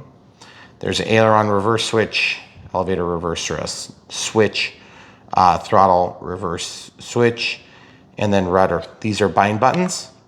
These are trims for your rudder, trim for your throttle, trim for your elevator, trim for your ailerons. good audible feedback so you can tell what's going on. So I like all those features. I also haven't noticed this beeping, which is pretty cool because I kind of hate that feature. All right, so getting back to the assembly, we're gonna try to go through more details than you might normally see us go through in a regular video. Also, by the way, I just wanted to point out that I can see all the way through here, which is pretty cool. And when you first get into foam, you're gonna be like, that's way stronger than I thought it was gonna be. It's made of foam, how strong can it be? Well, you gotta remember, there's a lot of wood, there's fiberglass, and there's carbon fiber that's all throughout this, some steel, a lot of plastic. And so they're reinforced in the areas where they need to be reinforced, like right here, where you're gonna need to hook up your body panels together. So in this case, I'm just gonna go ahead and start by getting the fuse assembled. And so I'm just gonna take the rudder and elevator and just kind of hang it, drop it through, and just kind of get those things to fall all the way down in there and then slip it together. So if you have like a really small car, yeah, that was super easy. Then this thing could go into a very small car. This is a 1.2 meter plane. That's a pretty big plane. And remember, these don't made up together. They go to the outside of the fuse. So that's a pretty good sized plane right there. So that's pretty cool. Okay, so the next move we need to do is we need to get these two wires and just make sure that we know where they're gonna land. So I'm just kind of grabbing, this is kind of a conglomeration of radio setup and assembly, but it's just nice because then I'm not tripping over them. Okay, so this says rudder, okay? So the rudder turns the steerable nose gear and then of course operates the rudder. And you see how there's a brown, yellow, and red, just line those up so when it's plugged in, they'll be aligned. These are little keepers and they actually hold the servo plug, but they do kind of make them a little bit tricky to slip in. Sorry, I try to show it so you guys can see what's happening, but you can see that it doesn't accidentally unplug, okay? Elevator, same thing here. Looks like we have an elevator plug and it's labeled right on here. Very nice. Okay, so you want the yellow going up. Now yellow is signal in this case. Red is positive voltage DC. And then brown is negative voltage DC or a return path for current. So basically you've got your positive and negative to energize the circuit on the bottom part of this. And then you have your pulse width modulation on this channel or on this wire, okay? So the yellow. And you can also see right there, if you look real close, it says S plus minus. Now, in my opinion, that's pretty ambiguous because how do you know what's up and what's down? So you just kind of have to guess. And if you get it wrong, the good news is that you generally won't damage it because the positive is in the center of the 3 pins. So if you flip it over, you just get no pulse width modulation because you're on the ground as opposed to the ground. So that's how that works. So don't freak out. If you get them plugged in backward on a channel like the ailerons where you have 2 servos running together or the rudder and the steerable nose gear, what's gonna happen is neither of them will move, generally speaking. Or sometimes you get lucky and one of them will move. So if you get it plugged in backward, that's a good place to start. Check there. And don't forget to check whoever built it in China or wherever it was built, okay? Because sometimes they do get plugged in wrong, which is not a selling feature. But that's part of what we do here on Brian Phillips RC. Even though we work with a lot of these great companies, sometimes we get stuff that's not very good and we share that. So yes, we work with companies that are willing to let us tell the truth or we don't work with them. Okay, so there you go. So we're gonna feed that through. Now this is what's called a wing spar. So that's gonna go in here and that's gonna provide some lateral stability. Okay, but you see there's a little bit of movement and flex here. That's because they're trying to make this for beginners so that you don't have a plane that's destroyed every time you have a little bump. Okay, so now you note that I haven't put screws in yet because I just want to show you how to do this first. Okay, so this is going to be one of the ailerons and it doesn't matter which one's which in terms of the wires, but you will have to. Now that would probably make better sense to slip through first like that and then just kind of feed this in. Okay. See how I'm kind of bending it? This will have enough memory that you can do that. Then you can just kind of walk that in. See how I just walked it in? It's going to go up here now. Okay. And then I'm going to slip this all the way in. And you can see the wire is going to want to fall down. Yep. Okay, now watch this. Cool. So this is an aileron. It's on the outboard portion of the wing, meaning the far out. It's on the trailing edge of the wing as opposed to the leading edge. And the inboard portion is where flaps would go. Flaps are not the same as ailerons. Ailerons roll the plane. Flaps change the pitch of the plane. They also increase drag and reduce the stall speed of the plane, meaning the speed that you can fly before it falls down out of the sky. Okay, and yes, you can command and control flaps. From this receiver right here, there is an extra channel, channel 6, that's not being used here. Pretty cool, huh? Okay, and then there's also that bind button. See that bind button? That's what you would use if you needed to rebind it. You would power it up while holding that. It would start the binding process. And for those of you that are just coming back to the hobby, you're probably like, what the heck does binding mean? Binding means you're connecting the two radio system components together, which would be the transmitter and receiver. So the transmitter and receiver both have a unique identification code. And when you bind, then those codes get paired up, okay? So look at this. So then your plane knows that you're controlling it. Ailerons, okay? Doesn't matter which one's which in this case, because they're gonna work opposite one another. There are conditions and times where you're gonna actually have ailerons that work at the same time, in the same direction, and that's when they're called flaperons. When they go down together, they act as a flap and an aileron simultaneously. And then there's times when they go up together and they're called spoilerons, and then they continue to function as ailerons, okay? You don't need to worry about that stuff yet if you're just getting into the hobby. But if you have a lot of experience from yesteryear, my personal experience is it's a lot better to add flaps to a plane like this than it is to put flaperons. Outboard flaperons, in my opinion, don't work very good. They don't work very good. And you'll hear lots of arguments from different people on that. And that's fine. We don't all have to agree. Even though I'm right. But inboard flaps work a lot better on a plane of this size and caliber, okay?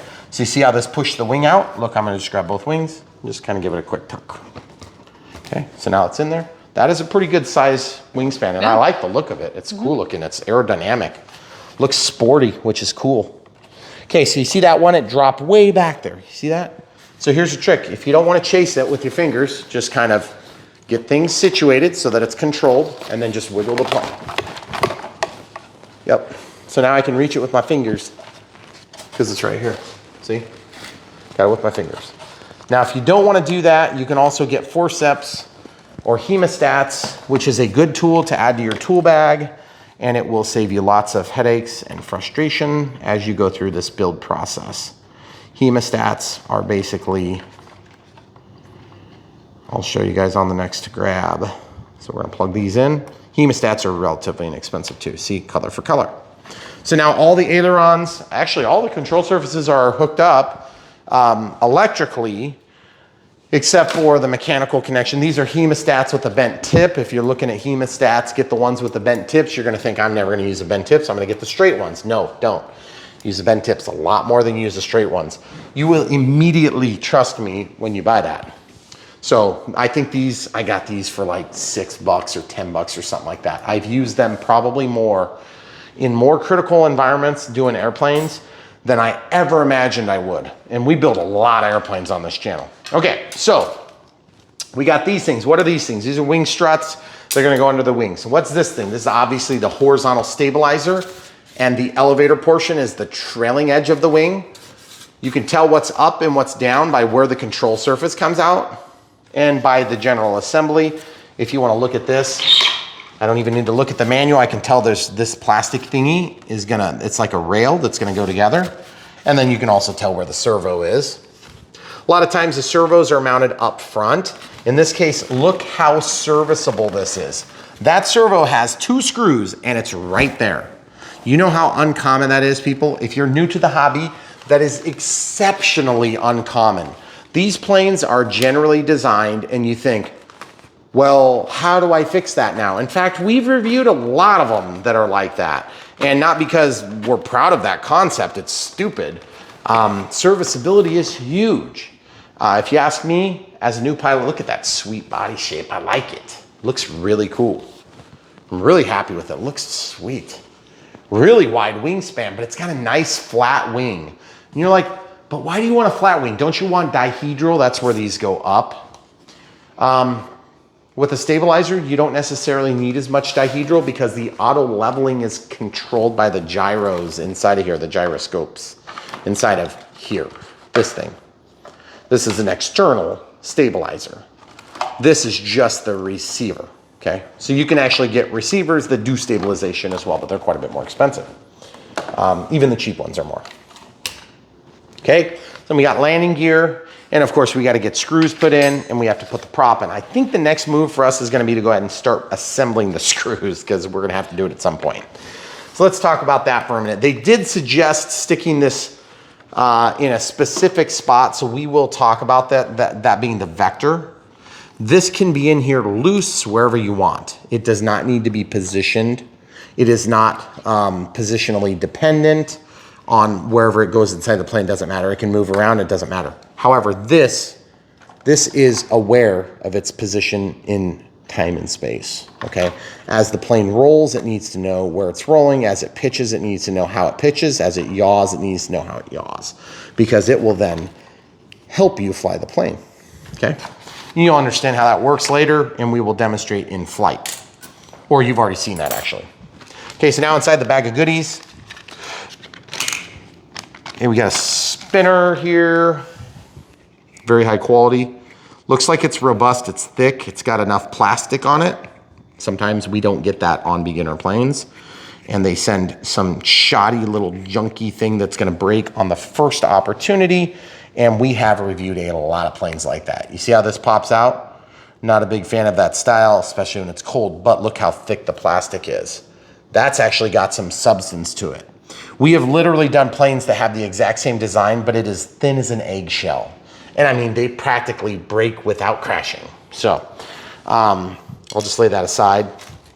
And then of course, this is gonna be for over the top of the landing gear. When we get ready, that's gonna go over the bottom of this thing. You learn to piece these things together pretty quick when you're on number 700 or whatever we're on. I know it's not 700, it's probably a little bit long. I think we're probably at like 250 or 300 planes right now. We've done this a few times. We've done it a few times. So guys, if you have questions, leave them in the comments below. We try to get back to people, but do me a favor, if we answer it in the video, it does help us to get to more people if you ask questions that we don't answer for you in the video. So if you're new to the hobby, do me a favor, watch the video, learn what you can learn. Yes, it's probably hours long, but you will learn more than you realize, that you won't even know the questions you don't know to ask. And we will help guide you through it, okay? It takes some time. You may have to watch 4 or 5 videos to really feel like you're starting to get the hang of it, but we're gonna help you. And by the way, this versus a simulator, okay? I haven't even flown this yet, but I know what it's gonna do. I can tell how this plane's gonna fly just by the way it's going together. It's gonna fly good. It's gonna be a better experience. It's probably gonna break if you crash into a tree. It's probably gonna break if you flip it upside down. It's gonna be fun. It's gonna have enough power. I can already tell all these things just from looking at the way the thing goes together. But I can also tell you this. My experience as a pilot is that I wanna fly. I want something real, tangible, that I can touch and squeeze and feel. And I don't want to necessarily just buy a simulator because I feel like I'm just wasting time. And that's the way you get when you get to be an old farts like me. You want something that's tangible, that is real, that really breaks, because the pain and suffering of throwing money into the garbage can just really fuels the fire. So when you get ready to make your decision between this and a simulator, my answer is both. It's gonna be windy. You don't wanna necessarily be doing this in heavy wind. Okay, this plane will probably do heavy wind. By the way, it does have a brushless motor. I don't know if this thing comes off. Yeah, it does with 2 screws. Look at this, serviceability. Serviceability, folks, 2 Phillips screws. Once you get that off, you can get right to the motor mounts. This is a big, powerful brushless motor. When we were getting into the hobby, we had the most terrible brushed motors that would last for weeks. And I'm serious about that, weeks. Now we're getting into brushless on almost everything. And they're getting very good. And brushless motors are like an AC motor for those of you that work on industrial machines like me. And they are very high quality, and there's not a lot of wearing parts. You got bearings on both ends. Of course, you can bend shafts.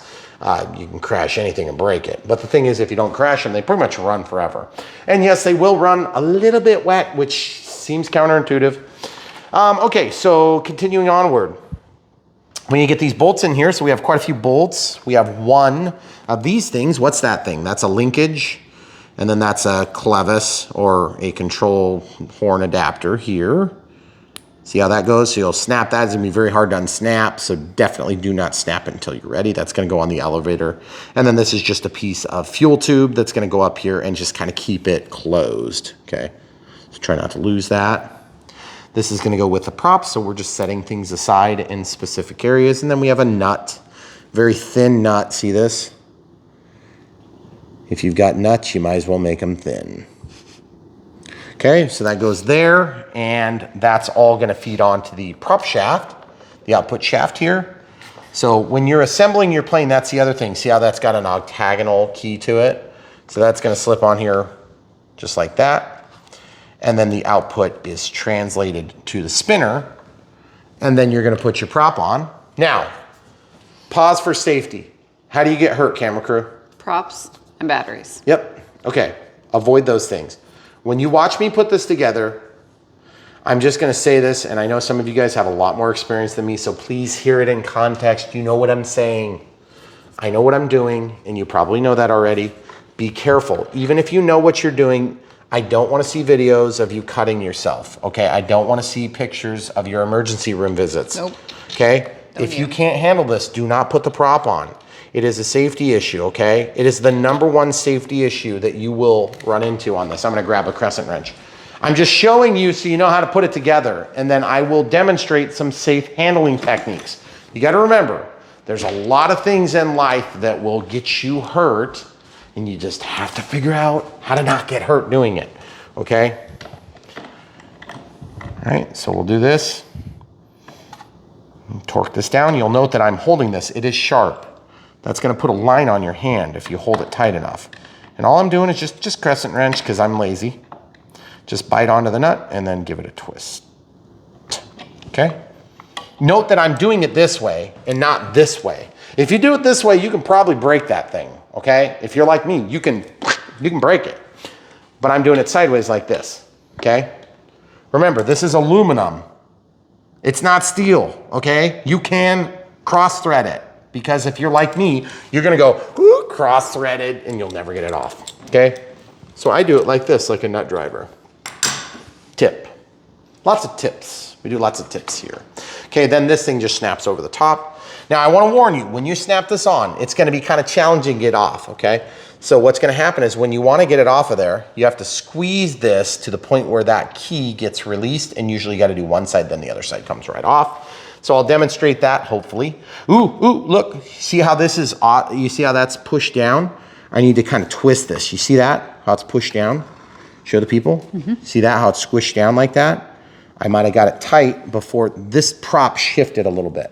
Okay, I'm gonna show you the trick to getting that fixed. This is not gonna be okay, it's gonna rub. So I'm gonna just turn this. See how I turned it, and now it took that pressure off of there. You see how it took the pressure off and it relieved it? Now, watch how it spins and it's nice and flush. Did that make sense to you? Yep. Okay, now I'm gonna snap this on here and you'll see what's gonna happen. Snaps right on, no problem. And there's a little bit of room for improvement, okay? And if you need to take this off, you just press on one side with your index and middle finger, you press in the center with your thumb and it pops right off, okay? Now, if it's 4 below 0 and you do that, it's probably gonna break. Yeah. Okay, because we film videos in 4 below because we're crazy. All right, so there's like 475 screws. Let's look at these up close. Look, there's 3 very small self-tappers. We're gonna put these over here all by themselves, and then the rest are just like the same exact screws. Thank you, arrows. Okay, we're gonna look at this. Do not use Loctite, please. Don't use Loctite. You don't need Loctite. If you use Loctite, this screw, which looks to be stainless, at least nickel plated, it looks like stainless to me. That's a pretty high quality screw. It's going into a nutzer. Yes, you could use Loctite if you really wanted to, but if you insist on using Loctite, put it on there and come back to it tomorrow. Do not put it in there. You will make that plastic fail. It will break the plastic. The solvent will break that plastic. I'm not telling you because I'm trying to be right. I just don't want you guys to have bad experience. Okay, you see that brass that brass nutsert down there. It's called a nutsert. And that insert is pushed into the plastic and melted so that it can receive the screw and make it very easy on you. Cam crew, would you grab my tools there? So this is gonna be, I think, 2 millimeters. And I'll report what it is when I get it. Okay, so 2 millimeters. This is just a drive set. Now, I was surprised to see it didn't come with one of these, but I guess it didn't come with one of these. Okay, and then you literally just tighten it in. It's that easy, and it's tight. Now, you don't have to use this. If you've ever built a piece of furniture, you probably have a 2 millimeter drive, okay? You can buy a hex set without buying expensive tools like this. These just happen to be awesome, and a guy named Tom got sick and tired of watching me struggle with my cheap sets, and he sent us some because he loves us. Thank you, Tom. Okay, cool. And we've had a number of other people. Harry just sent us some tools. Thanks, Harry. He said, don't mention me. I did it anyway. Same thing with John. John, you know who you are, you troublemaker. You instigator, you. Camera crew, please hold right here. Show the people what you're doing. She's holding here. I'm gonna push against it. I'm gonna also rest my body weight on this, and then I'm just gonna push that in until it bites. Okay? There it is. I heard the bite. Yeah, I think it's going. There it goes. It's tight. You can let go now. Okay. Now that we've got that back one, I can just hold here and then pull it in. See how that works? See how everything kind of twists a little teeny bit? You want that in a beginner plane because it's stiff enough to fly, but not so stiff that it's gonna break when you have a rough landing, okay? You get into the more advanced planes, they actually use a higher concentration of beads, is what they're called, this foam bead, and they'll make a higher density foam, which makes for a nice finish. This actually has amazing finish. There's like no mold release bumps, which is pretty cool. But the thing is, like, mold release bumps have never really bothered me. No. They do make the decals go on ugly. Okay, that has got to be one of the easiest wing installs we've done in years because everything is on the top, everything is very quick, everything is very easy, and yes, you can undo this and take it back out, but remember, you're gonna have to undo the wires. That's gonna be a bit of a pain. My recommendation is if you have a car that's so small that you can't get this in there, leave the gear off. The gear will take up more room than you probably imagine. Or take off the tail whilst leaving your cables plugged in. Watch this. I'm just gonna show you this. Watch. See? Fold this like that. Okay, see your wires? They're protected. Then you've got 2 screws instead of 4, and yes, nutsert again. So you remember how I was talking about Loctite? If you put Loctite on the screws, just let it totally dry. It's the solvent that damages the plastic. It's not the Loctite. The Loctite's fine. That's not an issue. It's the chemicals in the solvent carrier that gets into that plastic and it makes it brittle, and it will break. First time it gets an opportunity, it will break. This thing is shaping up nicely. Very happy with it so far. Hopefully it flies good. Guys, there's nothing more heartbreaking for us than to work with good partners like Arrows and then bring you a plane that looks good, and then we get out and it flies like crap. Doesn't happen very often, but we have good relationships with good companies, and we will always direct you to what we think is great. And sometimes we don't love planes just because it's not our style. In this case, I think this is gonna be an amazing beginner plane. But at the end of the day, we don't work for Arrows, we work for you, and they know that too. Just like we don't work for Horizon, or XPR, or Banggood, or Amazon. You hear this clicking? Can you do me a favor, and just for the sake of video time, I want you to grab that and try to pull it in just a hair. Hold on, I gotta get, there we go. I think it's going. Kind of hard to tell, it's not clicking anymore. Pull it toward us just a little bit. Yeah, I think that's what we need. No? Okay, let go. I'm having trouble getting it started on this one, so I'm gonna see if I'm maybe doing something wrong. So I'm gonna drop the screw out so I don't lose it. And I'm gonna try going to the bottom first. Okay, so you see the alignment? I'm not quite there. If I pull that down, I can get the alignment much closer. So I'm gonna try on the backside first. Sometimes you gotta do that. And also keep in mind, this foam will compress, so the second or third time you put this together, if you do take it apart for transport, will be easier, okay? See how it's not wanting to start? Okay, so trick of the day time. I am going to sit down and do this. It's probably gonna look a little bit awkward. I'm gonna sit down and I'm gonna hold this thing I'm trying to do this without a plane stand because some of you new people are not gonna have plane stands, okay? So I'm just gonna hold this between my thighs and I'm gonna put this thing in and then I'm gonna pull that back. You see what I'm doing to the tail? Just kind of pulling it a little teeny bit. Must be windy out there.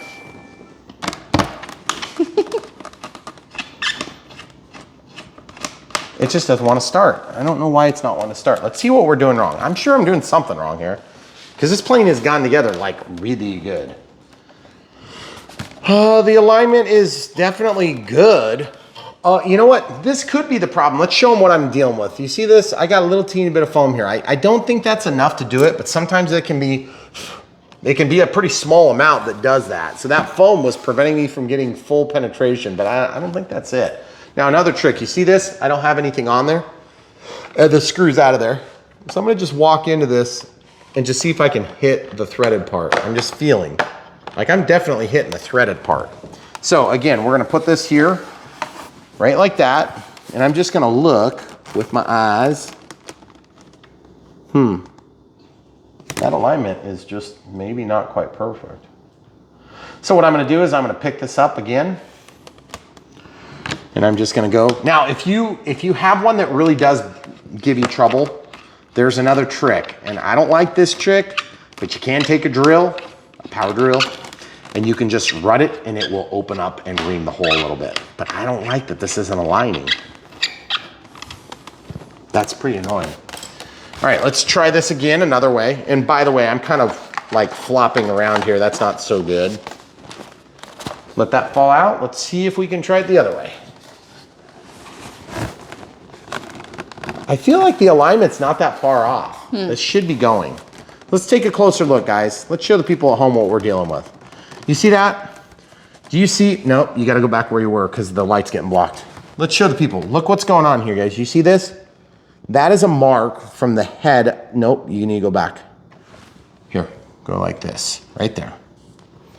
See this?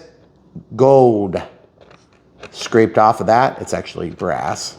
And there's a little bit of a scrape where the screw rubbed its head on the side. So I'm gonna take this tool.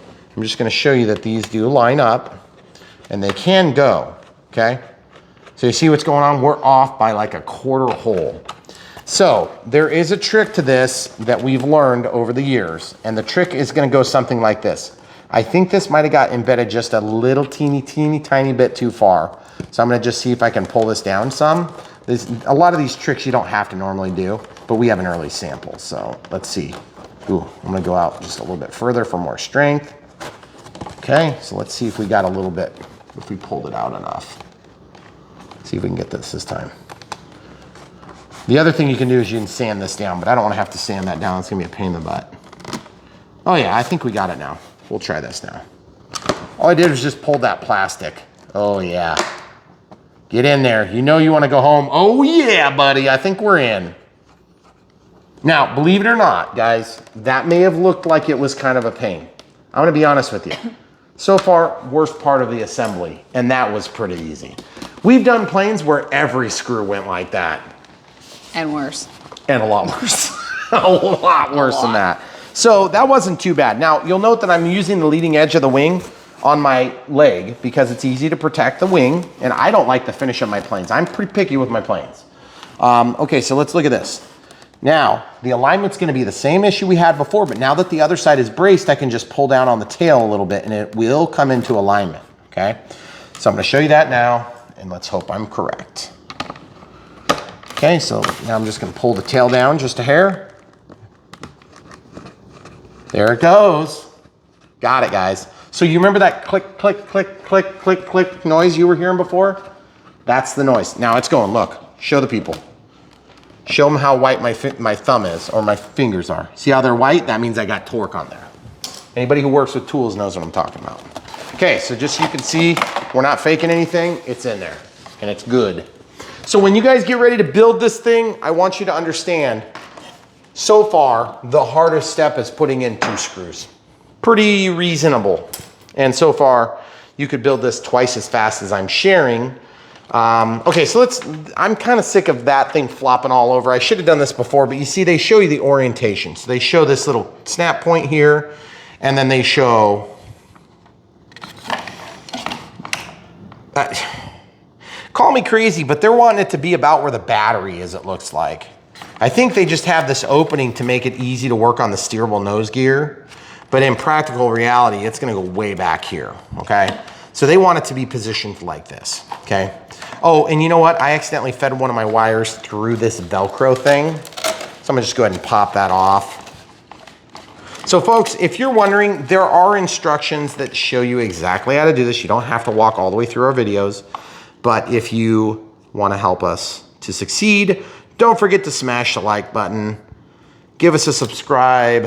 We've got lots of very, very loyal subscribers. We're very blessed to have that. I'm Brian Phillips, RC. And what I'm gonna do now is I'm gonna stick this all the way back here. If you wanna help support the channel, one of the easiest ways you can do that, I'd really like to put that all the way back, but I don't think I'm gonna have enough room. So I'm just gonna line it up with where the Velcro stops and stick it to it. Feels like the lighting is kind of rough on this today. What is the deal with that? Is that just your screen is down? Might be a little bit. Okay, so you see where I put it? It's not even perfectly centered, and that's okay. Centered would be better. Okay, so the next step is to basically, this can just now be flopped in there. If it's already bound, we don't have to worry about it, but I'll flop it in there because it'll be pretty easy to get back out. The other thing too is you note that this wire is kind of tangled. That's the wire that goes up to the steerable nose gear. So I'm just gonna untangle these wires. Cable management. And by the way, the camera crew, one of the best in the industry here, is my wonderful wife, and she's helping me with this project. She helps me with all of our radio controlled filming, except for the once in a blue moon from years ago, we had Esteban, the only Latin cameo on Brian Phillips RC. Used to do some stand-in and much, much inferior filming. Sorry, Esteban, you know it's true. Okay, so I'm just throwing that antenna back there. Now they requested that direction. It does matter. There are some tricks if you decide you want to put it on the side, because I think the side would be way better for this battery, but we'll talk about that later in a later video. So you see, I basically rearrange this cable so that the cable's not going to be in harm's way by chasing it over to the side here. Okay, real easy peasy. Now the other thing too is I loathe Velcro. Okay, I loathe the Velcro on batteries. So what I'm going to do is this. If you're new to the hobby and you want to make your life easy, you put the Velcro directly on the battery on the opposite side of your markings. But then I guarantee if you put it there, then you're gonna be like, I wonder what that label says. Well, you're not gonna be able to read it. So we have come up with a super simple solution. And when I say we have come up with a super solution, we were the benefactors of somebody else that came up with a super simple solution, and we've been doing it for a long time. We did it forever. So I just take the Velcro that would otherwise be applied to the battery. And in this case, I'm just gonna lay it down and just kind of size it up like this, very simply. This is shelf liner. Camera crew, do we have an example of shelf liner that would be appropriate to share with the folks at home inside of a shelf? Or is that? You took it all to use in your airplanes. Oh, really? What did you do with it? So shelf liner is just this stuff that's, it's kind of like foamy, squishy, and what it does is it just sticks to a slick, otherwise slick surface. I have some in this drawer. You do? Yeah. Is it appropriate to share? It's appropriate. So See? the Shelf measuring liner. spoons, so they don't slide when you close your drawer. Okay. So there you go. So then this is just the sticky backing. I'll just peel that off. And then yes, you could peel that off and stick it down and then just cut it out. But I'm just doing this as an example. Okay, so it works really easy. And then basically, no matter what battery you put in there, if it's got a smooth surface, you're gonna be able to get enough adhesion between that and then these very high quality, these are super nice straps, by the way. And then sometimes I like to bridge the gap. Like in this case, there's a gap. So I'm actually gonna intentionally put this off of the Velcro a little bit. And you're like, but Brian, that's not gonna hold it very good. Believe me, it will. It's gonna be plenty, okay? You probably don't even need any of that. You could just strap it down without any of the Velcro. Okay, so we've got this thing bolted together most of the way. So now that we have that bolted together, why don't we go ahead and close the canopy Oh man, that looks sweet. So yes, you could leave the landing gear off and you're like, well, but if I belly land, I'm gonna break the prop. You'd be surprised, you probably won't. You don't give throttle on a landing when you're landing a belly lander. You let this stop and it will tractor as it gets forced through the wind. And 95% of the time, it's gonna be out of the way. Yes, occasionally, sometimes people break them, but you'll just flare a little bit and then it'll just pop down. Before we do landing gear, why don't we do this? Now, let's talk about this for a minute. There's this thing, and then there's that thing. Which one's which? This thing always goes out to the end, like this. It goes onto there on one of the 3 holes. And then this thing goes into one of the 3 holes. And you're like, well, Brian, which one do I do?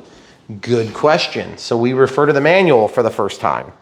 It's gonna show putting this, oh, there's your float install. Oh, where do they say it? Looks like, oh, do they not show? Oh, there you go, right here. Shows elevator on the outside hole and the outside hole, okay? Now, just to be clear, if you want this thing to have more elevator authority, there's 2 ways to accomplish that, meaning the pitch authority. So when you pull back on the stick, on the what would be your right stick, it's gonna go up or it's gonna go down, right? Well, if you want more authority, meaning you want it to go up more, quicker, or down more and quicker, then you can go to the inner and more inner hole, and that will produce more output. But you have to remember, this servo is only so strong. So as you go from the outside hole here to the outside hole here, you're going to produce a certain amount of leverage. And at a certain point, you're going to run out of power. And this will only produce so much power. So you have to think about that. When you're moving through the air at a slow speed, and there's not much load on this, then it's capable of moving up a lot. But if you're going very fast, there's going to be more load on here, which means it's going to translate to more electrical power required to push it. So if you go to the inside hole, it's possible that you will overload your circuit or possibly rip out the plastic gears inside of these servos. Which are these, metal gear or plastic gear? These are analog H 9-gram plastic. They are plastic and they are called a 9-gram servo. It's a micro servo. And let's go ahead and see which direction to put this. Back in the day, if you see how this is kind of kicked at an angle? I don't know what's gonna happen when we energize it the first time. It's probably gonna pull back toward us. So just kind of walk that in, and then this is ready to rock and roll. But this is, it's hard on them to do this. See how I just moved that? Okay. But I want it to be approximately in the right place. We can't even really land that until we get the power to your receiver. And then it's gonna go to the center position and we can go ahead and land that. Okay, what else is next? We got to put on actually our wing struts. So let's do wing struts and landing gear. Should be a pretty easy process. These are obviously going to go here. See how that's not keyed? So it only fits one way. Goodness gracious, this is like a no-brainer install. I love the fit. Okay, so we're going to go right there. So they are keyed. And then I'm just gonna grab a screw, drop it in. Look at how tidy this fit is. That is uncommonly good. Uncommonly good fit. That's beautiful. Love it. Oh, that is so easy. Too bad this one didn't go easier. It would have been like a flawless install. But you know what? Even the best companies, you'll run into a couple little minor details. Now, this is not going to require the same type of screw. It's going to use one of these Phillips screws like this. And this is going to feed through here. So my recommendation is going to be, if you transport this and take off your wings, undo here and leave this, because you're going to need to undo 1, 2, 3 on each wing. And then this will just fold down out of the way. Okay, so real simple. Goodness gracious, this plane has just been a joy to put together. Okay, so I'm going to flip this over here just so I can reach easier. Now, we've done this intentionally without a plane stand. We do have a plane stand, which is just a tool that's helpful to kind of hold things in place. You don't need a plane stand, but it is kind of handy to have one. If you guys are ever looking for tools and, you know, like my recommendation or what we use, just ask in the comments below or look into our video description and you can see a laundry list of different choices. We try to show planes in there because we just have so many of them that we reviewed. We want to give you guys a leg up on what we have done. If you ever want to watch a video and you're not sure if we've done it, look through the playlist. We literally have 1,500 plus videos. So we have done hundreds and hundreds of planes. If you think about it, we've probably done it, but we haven't done everything. Okay, so there's that. We'll drop that into place. Obviously, these are going to use the bigger screws. Oh, wait, sorry. My apologies, folks. You got to put this on first. Look at that perfect fit. Wow. That is absolutely really nice. Phenomenal. Yes, they are all the same length. By the way, in case some of you guys are screaming, how do you know you got the wrong or right length, Brian? Because there's only one length, which makes this increasingly easier. Yes. There are so many models. Oh my goodness. Where you've got like 4 different lengths of bolts and they're all machine and you get like 2 millimeter difference. And I'm thinking to myself, what engineer decided to do an 8 and a 10 millimeter? Like you couldn't have made them all 10 or all of them 8. You'll get that in RC. Okay, so now let's talk about this. Watch this. This is gonna be hard. I'm guessing this just snaps in here. I am so confident that that's right that I'm gonna just do it. Wow. That is awesome. That's amazing. This plane is built except for right here. That is so sweet. I actually like it better with the landing gear on. Who would have thunk? That is awesome. Very happy. Okay, so now I want you guys to note one other thing too. Because the prop is installed, for some of you guys that are new to the hobby, you want to be careful to maybe wait and just do the prop at the very, very end after you've kind of energized everything. We know how this stuff works. We're pretty confident that we can keep ourselves safe, and so we are going to talk about what we do. Now, I do want to warn you, secondly, under normal circumstances, we would have a throttle cut. A throttle cut would actually be a switch usually over on the right side, and you would fold this switch in, and it would cause the throttle to not be active. There is not a throttle cut on this that I know of, so you need to be careful. On a ready to fly, you assume the risk of not hitting the throttle, and it is not as easy as you might think to never bump the throttle, because you're gonna find yourself doing things like this, and like you'll put a lanyard on some of these. This doesn't have a lanyard point, but a lot of these have lanyard points, and you'll lean forward and this will swing out and it can hit the throttle stick. So that is one of the reasons why people that get cut. So just avoid doing those behaviors and you should be okay. And if you're not sure you can handle it, just get some help. If you're a kid and you need help, get help. Okay, look at this. Woo! If you're an adult and you need help, get help. See this? These are for the floats. And so what I'm gonna do is, that is an amazing fit. Look at this. This is so perfect. I wish they've been that way for years. Okay? I'm gonna actually put these in. Yes, I'm gonna waste some weight. Okay, so just putting these in so that I don't have to search for them later. Usually when we get floats with a given plane, because we don't own a waterway right now, we'd like to put one in, but we don't have one right now on our property. We just basically put the floats in a, plastic wrap, like a shrink wrap, and we put the entire set together, and then I write with a big marker, Apprentice, or Bigfoot, or whatever it happens to be, Carbon Z Cub, 2.1 meter, whatever it is. And that way we can quickly differentiate between the millions of different float sets, because they all look the same when they're off. Yeah. Okay, so you see this one, how it's going in kind of rough?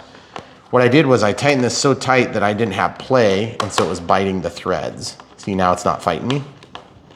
If you do get one that fights you, put a little Dawn dish soap on there, or non-branded dish soap if you prefer. Whatever dish soap you use. Whatever dish soap you prefer. All right, so as you can see, this thing is fully assembled with the exception of the elevator control. So what I'm gonna do is I'm gonna take a quick second, put tools away, and we'll start the radio setup.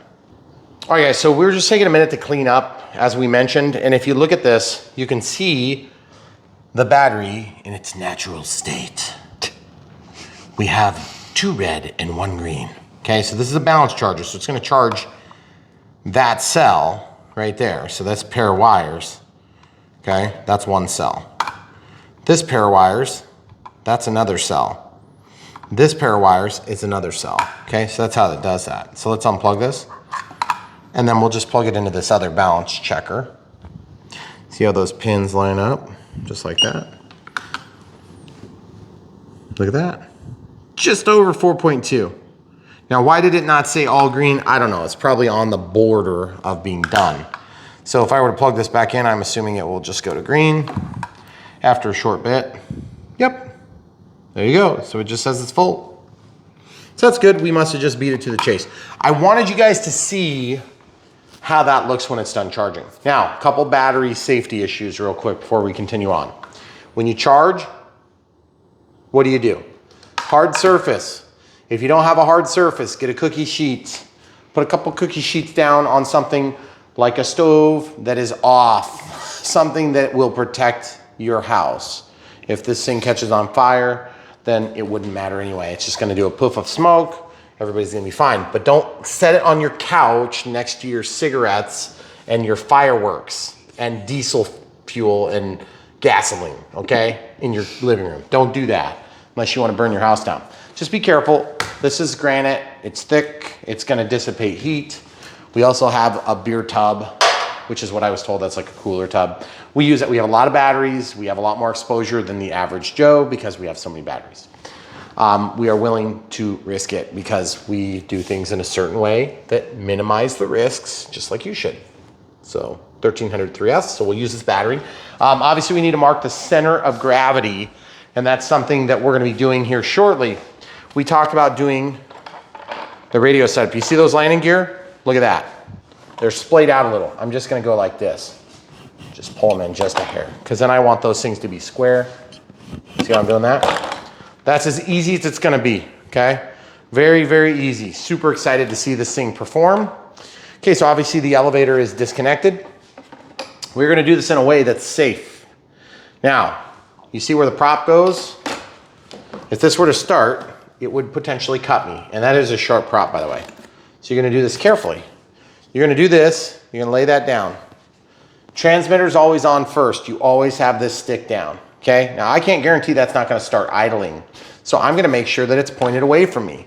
I'm also gonna make sure it doesn't go like that and then cut me, because I'm gonna be in control of this thing until such a time as I have good level of confidence that it's not gonna cut me. Remember, this is a beginner plane, so beginners are gonna be doing this. They may not remember to put that all the way down. They might have it up a little bit. It won't start if this works. But every safety feature can fail, and you need to plan on that so you make good habits, like all the way down. Okay. Now, I don't even know if this is bound, so what am I doing standing in front of it? I can control the plane. I can get hands in place. I'm just gonna secure the battery first, okay? So the first thing I do is release that. It's just Velcro. I'm gonna put this where I believe it needs to be, and then we'll guess and check until we get it right.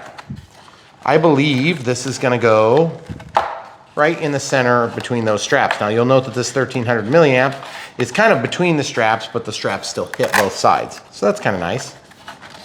Okay. First time's kind of awkward sometimes. Okay. So you just kind of slip it in. You're almost doing it blind, because see how that slides? You can slide this, okay? And you want to get that down just below the side of the battery, like this. Okay, and this is where, then you can just pull that kind of tight. See how it's held? Then you can take this. I want to undo this Velcro. You'll note that I have, regular size hands. It's not like I have especially small or especially large hands, but this is manageable. It's not great, but it could be worse. It's not huge, so if you have like gigantic man hands, you might have trouble with this size of plane, but you're always gonna have trouble. I just got poked by Velcro. Goodness gracious, I need a safety label. Okay, so you see that? So now it's in there. Now, if you guys are worried about that thing slipping, I just wanna show you this. Okay, you don't do that in an airplane unless you're crashing. Has it moved? Okay, that's good enough. Now, what are we gonna do? We're gonna simulate connection. We're not gonna actually connect just quite yet. So I'm just gonna put it approximately where it needs to be. And then this is the balance lead, so you want to make sure that doesn't go up into your motor. See that? That area will get hot, and there is a spinning part in the center where the prop shaft is. So you got to remember that. So don't let your wires just go willy-nilly. And you don't want them to go down in there and get into your steerable nose gear. Okay? So just be mindful of those things. Now, we're going to put this on, and you're like, but Brian, you don't even have it plugged in. Yeah, we're going to check the CG. So the center of gravity, now, just to be on the safe side, I'm going to push this down. And yes, that thing is hanging, but we'll be fine. Yes! No, dang it, I thought there was a center of gravity mark. It might actually be marked. That's probably where the center of gravity is. Let's see. The manual will tell you where the center of gravity is. If you don't know where the center of gravity is, these are called calipers. If you don't have a pair of calipers, you can buy those. Relatively inexpensive. But if you don't have calipers, you can also use just a regular ruler. It's page 10. Page 10. 50 millimeters to 60 millimeters, okay?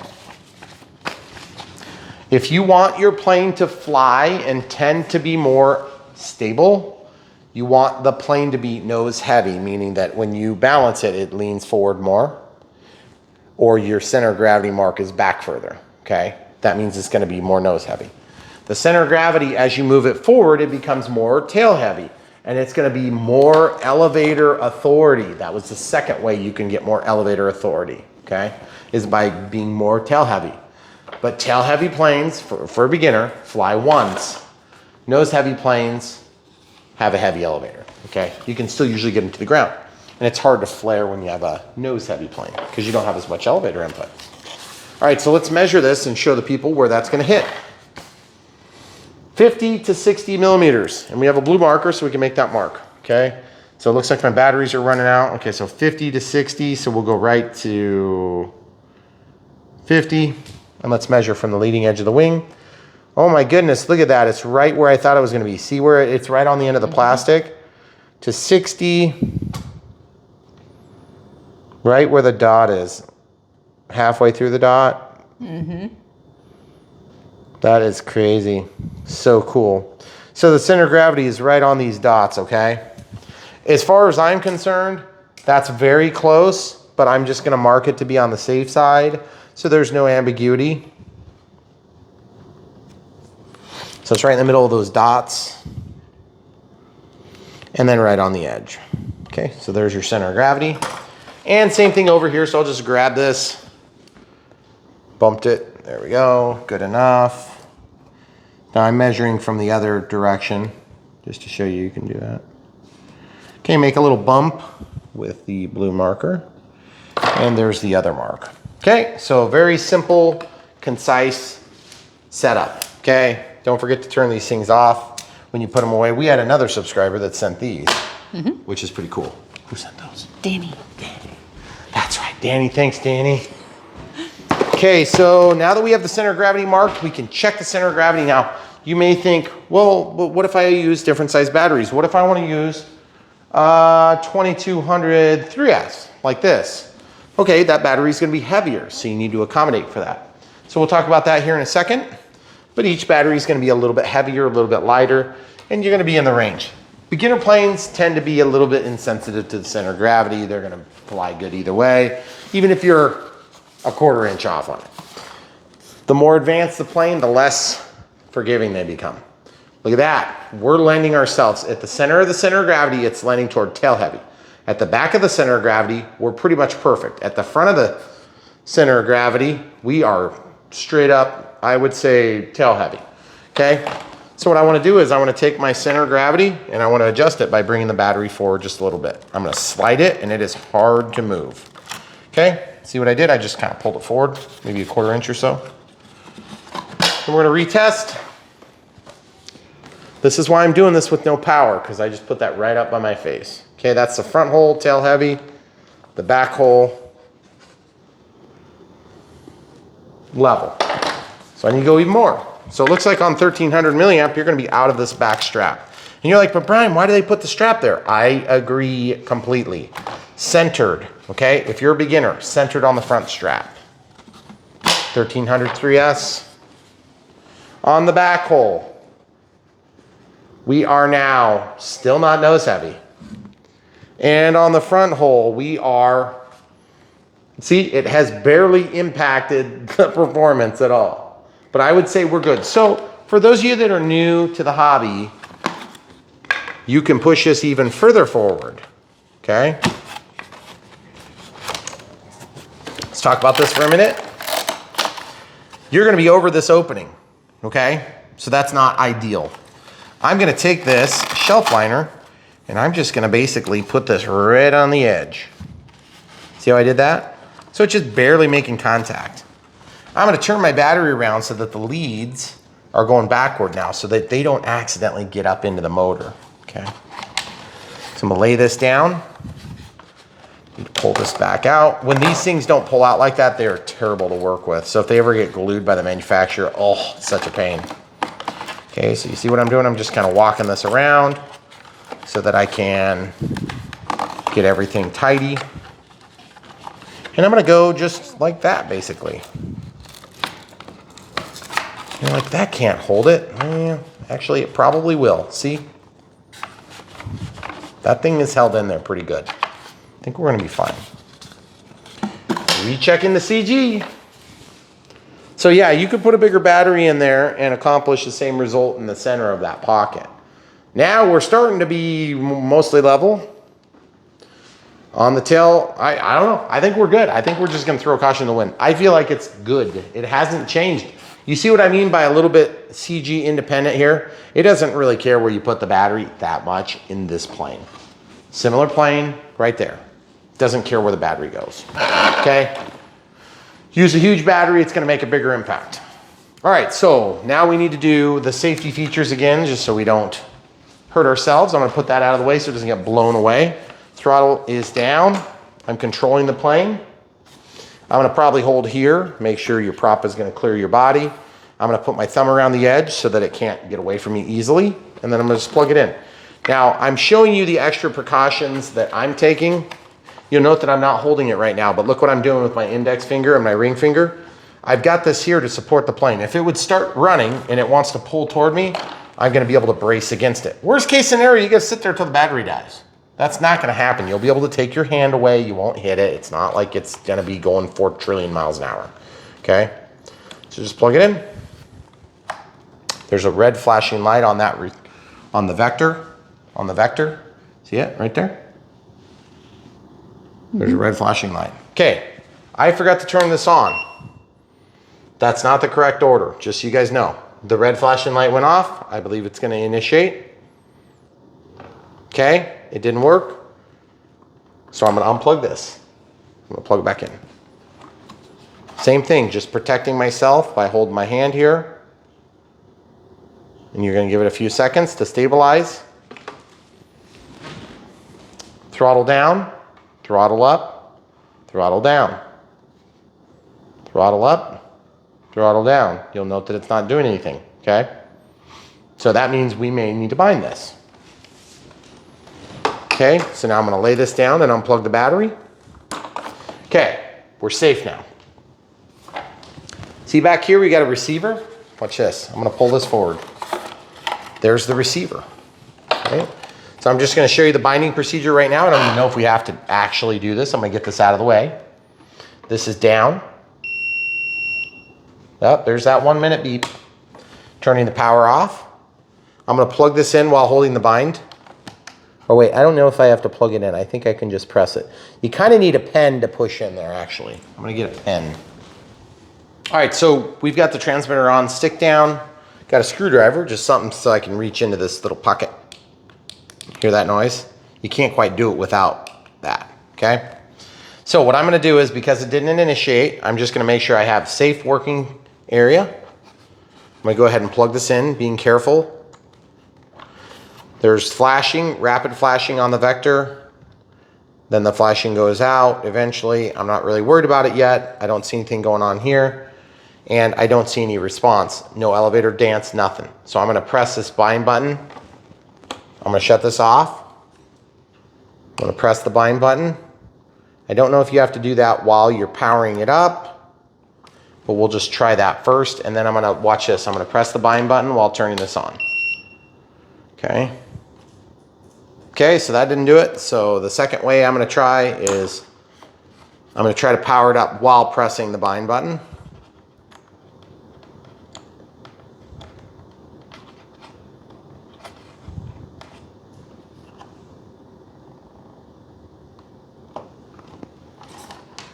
Okay, so I press the bind button while powering it up. Now I'm gonna press one of those two and turn this on. Nothing. Okay, so I'm gonna try it like this. I'm gonna press the bind button and hold it. Nothing. Press the bind button and the bind button simultaneously. Okay, nothing. Okay, so I figured out what I was doing wrong. You have to actually press these both. My apologies, guys. So I've just got this energized here. I've established it's not gonna start, so I'm gonna hold my hand on it. And then I'm gonna press these two and power on. So that starts into bind mode. And then I'm gonna just do this safely. Do you press it just for a second or do you hold it?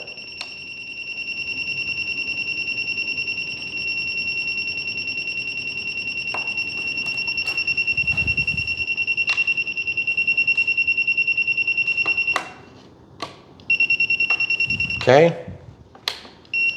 We're gonna turn it on and see if it worked. I don't see any status light change. That's why I don't believe we're getting it yet. There we go. There was a, see, there's 3 flashes. Do you want me to hold the 2 buttons? I just don't understand why it's not starting anything. So we might need to look at this for a second. We'll come right back.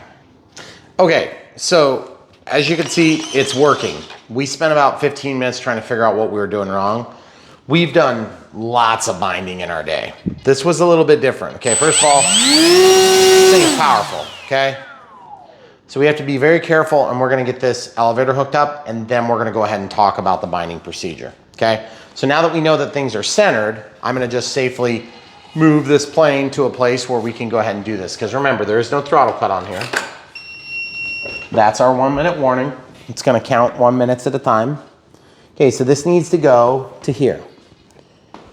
You see this? That's obviously too far. I'd be pushing the elevator way up, right? So we need to take this and screw it in. 1, 2, 3, 4, 5, 6, 7, 8, 9, 10 halves. Okay, 11 halves, 12 halves, 13 halves, 14 halves. Why do you count in halves, Brian? Because that's what I do. 14, 15. There you go. That's pretty darn close. See, show them from this angle. Show them from this angle. See this? Show them lining it up. See that? And you go half a turn more. That's pretty perfect there. Okay, so now when you can see right there. When I pull this open, that's gonna just slip around and slide right through. The clevis is gonna go right through, and then you snap it.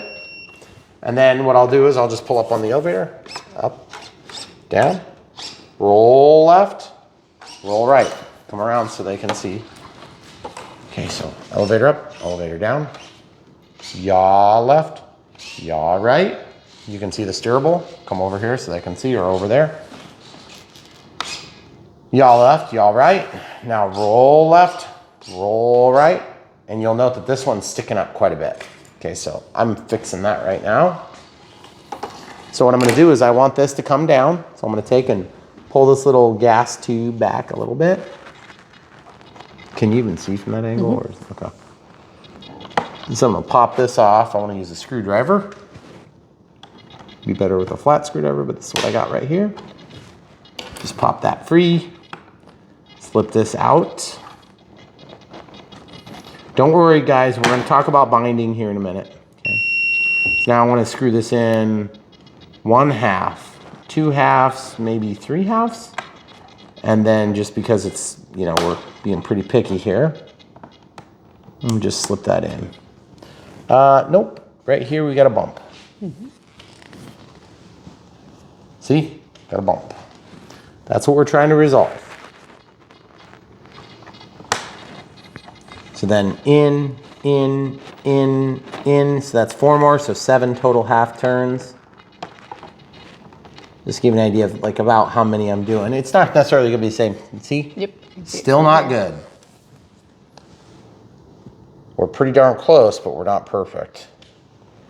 But you can see on this one here, we could go down another smidge, but then we'll probably overshoot on this end.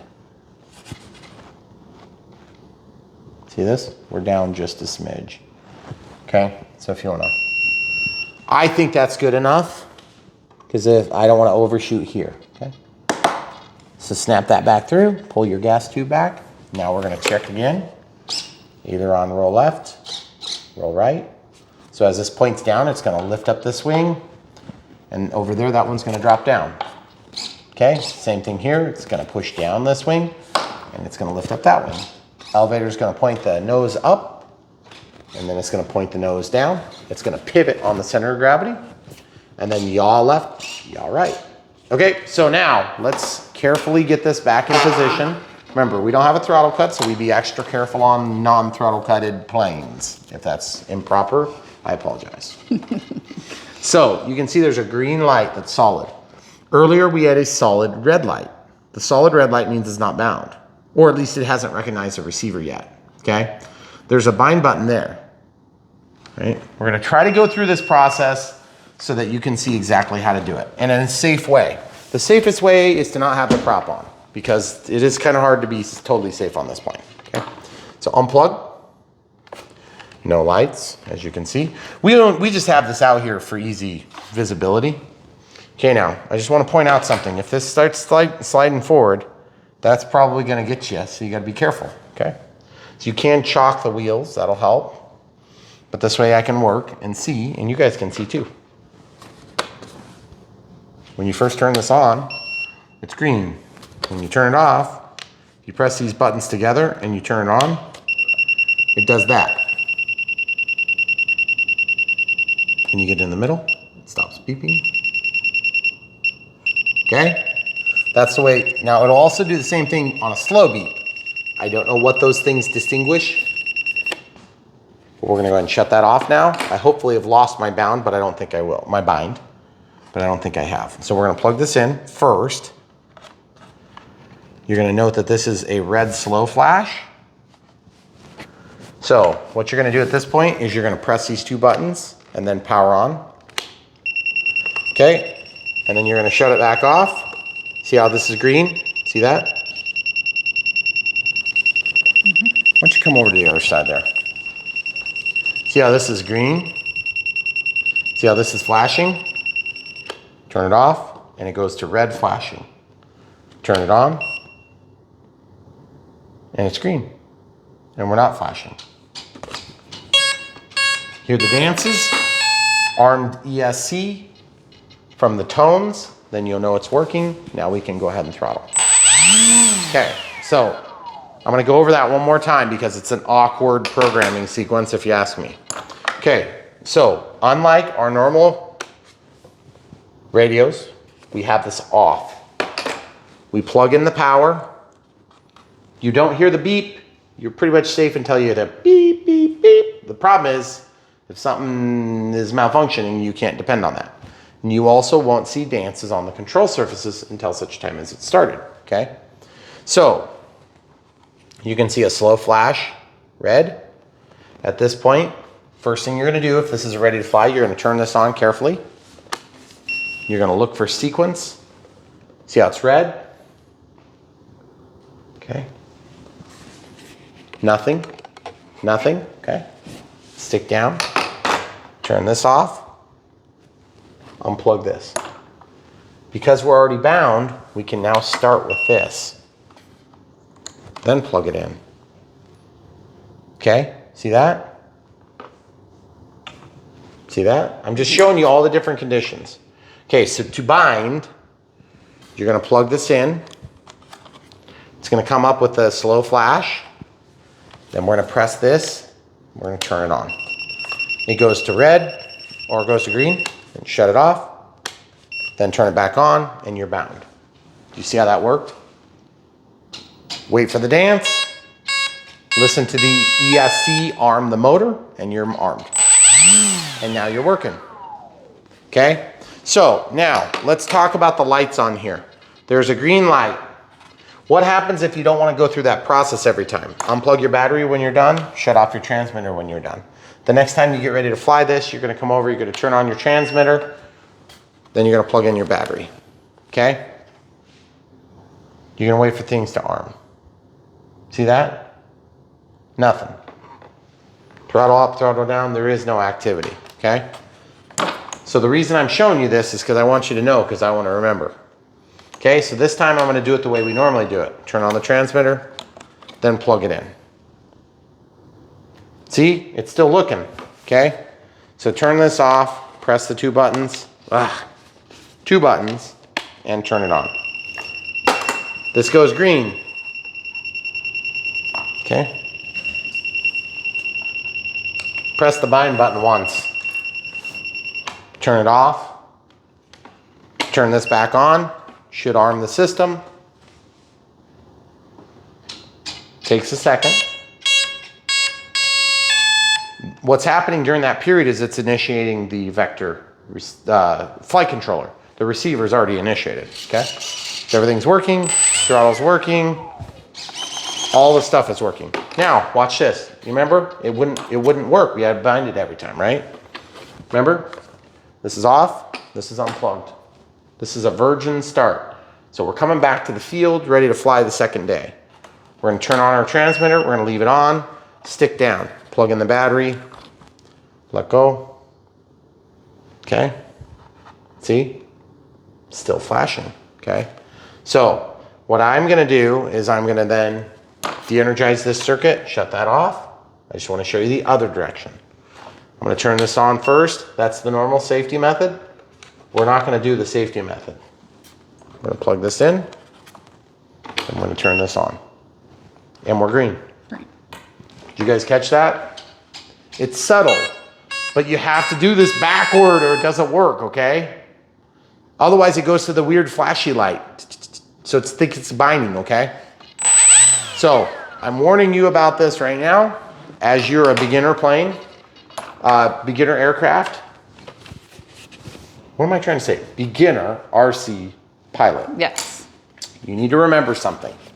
When you get to a programmable transmitter or computerized transmitter, something like this, something that's more advanced, and yes, you can use a transmitter like this, and you can set this up to do everything on there, but you have to replace the receiver with a suitable spectrum receiver, okay? Then you can go into all sorts of different menus and have all sorts of switches and all sorts of modes and all that. These are expensive. You'll want to buy one as soon as you can, okay? You always start a plane with your transmitter on so that you can have a throttle cut on and you're in command and control of it, except for in unique circumstances like this, okay? Ready to fly planes are sometimes different. We found that on a few different planes like these. And in this case, okay, so the transmitter is off when you start. I'm gonna drop this in because we can now ignore it. Okay, and we just wanna drop it in there so it's safe. Plug in your battery, then plug in the plane, or then start the plane. Sit and wait. Listen. So I'm listening for the dance and then it's live. Okay. Does that make sense? Camera crew, do you understand? Mm-hmm. Yep. Okay, good, because you're gonna help me remember. All right, I don't like when we have to do weird startup procedures, but in our case, this is a high quality plane and I think we're gonna be safe. You'll note the way that I'm holding the prop because you pretty much are engaging with a dangerous area. So what am I doing here? This motor is gonna stall out if I'm holding it, okay? If you give it any slack, it's gonna cut you, if it were to start. Hopefully it won't start. All right, so there you have it, guys. All the control surfaces are working. Now let's talk about the modes. So what I'll do is I'll turn the plane around so we can look. Elevator up, elevator down, roll left, roll right. So sometimes I like to kind of move the controller like this to demonstrate what the plane's gonna do. Okay, there's our 1 minute first beep. And then I'm gonna give it some throttle. That thing is very powerful. That's a third throttle. Half throttle. That's a lot of power. Okay, now, Watch this, guys.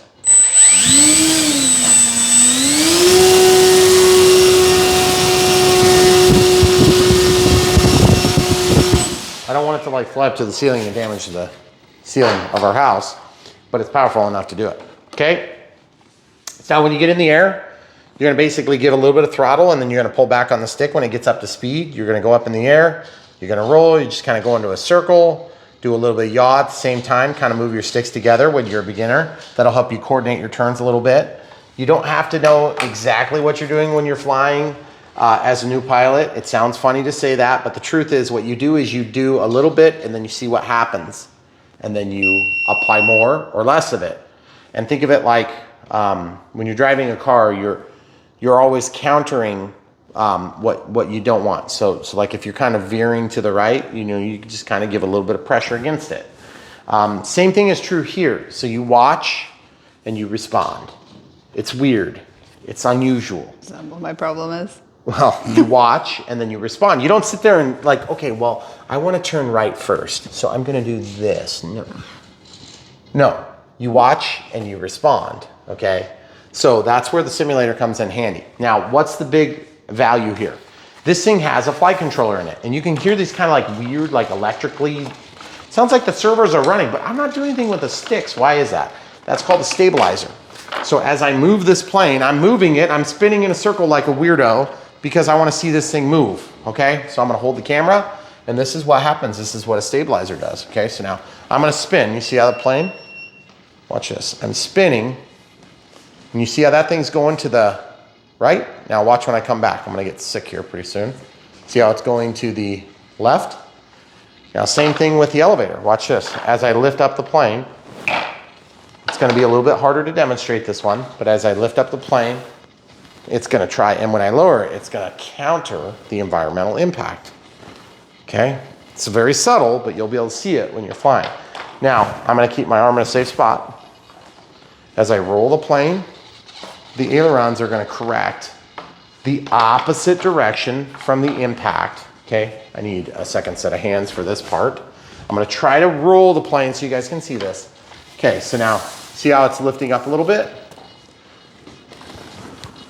See how it's flat now. That's not auto leveling, but as I lift, it goes up. When I lower it, and I'm just watching right here, laser focused on this, okay? I'm gonna go up, it comes up. When I go down, it goes down. And you can also move slow and you can see it really good. It's going the opposite direction of what the wing has been commanded by Mother Nature. In this case, I'm simulating Mother Nature. Same thing with the rudder. I put it to the ground and it points to the ground. I pull it up, it points to the ceiling. I push it down, it goes to the ground. Same thing with the elevator. I go to the, this way and it goes that way. It's resisting. That's resistance, okay? That's in addition to what you're doing. That's called a stabilizer. Now, there's also another mode. So, I don't know which one controls it. It's either this one or this one. Nothing, nothing. Okay, so here, it's quiet now. Why is it quiet? There's no stabilizer on now. So this middle mode, the stabilizer's off. All the way back, now we're gonna be in an auto leveling mode. What does that mean? Look at the ailerons. Easiest way to test, put it on its belly. It's trying to find the fastest route to level. Look at the ailerons going to a level condition as I get to level. It knows where level is. Now, look at the elevator. It's trying to bring the nose up. Now it's level. It's trying to bring the nose down. That's called auto leveling, okay? Now they call it agility and stability and stabilized mode, and I just find it to be very confusing. So some of the other manufacturers use different terminology, but we're just gonna call it auto leveling. We're gonna call it off, and we're gonna call it stabilization, okay? So what I like to do when I get new ready to fly planes, because we have so many of them, and you may not have the same problem, you may not be blessed with that issue, I'm gonna label it, okay? Because I'm gonna forget this. So this is gonna be stabilizer. So stabilizer, off, and then leveling. Okay, does that make sense? Mm-hmm. So some other brands might call it something different like artificial stabilization 3-axis, AS3X, or safe sensor-aided flight envelope. But in this case, it's just their spin on it in the Arrows brand.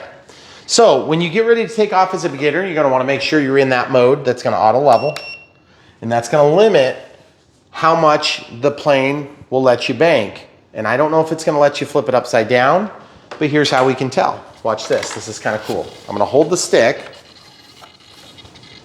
all the way over like I'm commanding a turn. Okay, now look at that aileron. Watch what happens. It's gonna stop right there. It's gonna limit your bank to that much. Now watch the elevator. I'm pulling all the way up. Now watch what happens.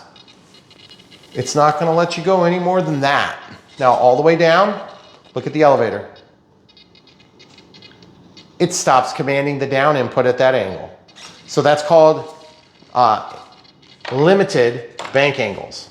So what that's gonna do for you as a new pilot is not gonna let you flip the plane over as easily. You can still accidentally get it there, or you can have wind push you over, and it will then right itself as soon as you let go of the sticks. And when I say let go of the sticks, you can have throttle and still let go of the sticks. It's not spring loaded, so be aware if you're new to the piloting of radio controlled airplanes. This stick is spring loaded and it goes back to center. This stick is spring loaded and it goes back to center, but throttle is not, okay? Back to center, back to center. You guys understand why I tell you that? If this is not spring loaded back to neutral or zero, then you could have throttle and you can let go of it and you can just sit here. And this is what I tell people. Pretend like you're the pilot in the seat and you're holding the joystick here. And that joystick is rolling you left and right, and you pull back and you go up and you push forward and you go down. Then this is like your pedals, okay? So you yaw left, you yaw right. So as you're learning as a new pilot, as a, you know, fresh out of the newbie league, what you're gonna do is you're gonna spend a lot of time looking at the controls, thinking about what's gonna go on, and then you're gonna get in the air and you're gonna freak out and you're gonna be like, oh my goodness, I am totally in charge of this thing. And it's a lot scarier than you probably think. So you may be laughing like, oh, I'm a full-scale pilot. I fly 737s for a living. I don't care what you do for a living. I fly helicopters for a living. I can do that. Okay, get back to me in the comments when you try it. Because auto leveling is huge. It will give you a huge leg up. Simulators are good for a couple of things. Muscle memory on stick control, that helps a lot. But they also help you to develop some bad habits when you're brand new, because you're gonna crash all the time and you won't even think a thing of it. If you take this thing out there right now, it's dark obviously, and you take this and you give it no throttle and you just kind of run along and you just throw it in auto leveling, it just fly like the most perfect glider you've ever seen. And it will be like, that is so cool. Now, shut off your stabilizer and do the same thing, and it's just gonna go and tumble and crash. Because what you don't realize as a beginner pilot is when you let go of the sticks, all bets are off. And if you're in off and you don't even have stabilizer on, that thing is literally gonna get blown by every gust of wind, is gonna wanna flip it over, it's gonna wanna upset the flight performance of this plane. For a couple of different reasons. Very limited dihedral, like maybe a 1 degree, 2 degree dihedral, hardly any, it's basically a flat wing. And then secondly, even though it's a high wing, you know, once you start getting upset, it's gonna wanna just keep upsetting, okay? This does have some weight on the bottom, it's gonna help with that, but it's not perfect. A high wing is gonna give you a slight advantage over a low wing, but it's gonna be slightly less sporty too. So anyway, that's a lot of information for an unbox build and radio setup. And so for keeping your attention, we appreciate you being here and kind of paying attention to a lot of these things, because it's hard to know what all you're gonna need to know. So when we do our flight video, which you've already seen at the beginning, we're gonna try to answer some more questions as we do it. But I guarantee you've got lots of questions and you're thinking, man, I wanna get started right now, Brian, but like I don't have the money, I don't have the space, I don't have the time, I don't have the, okay, I'm just gonna give you the standard rundown.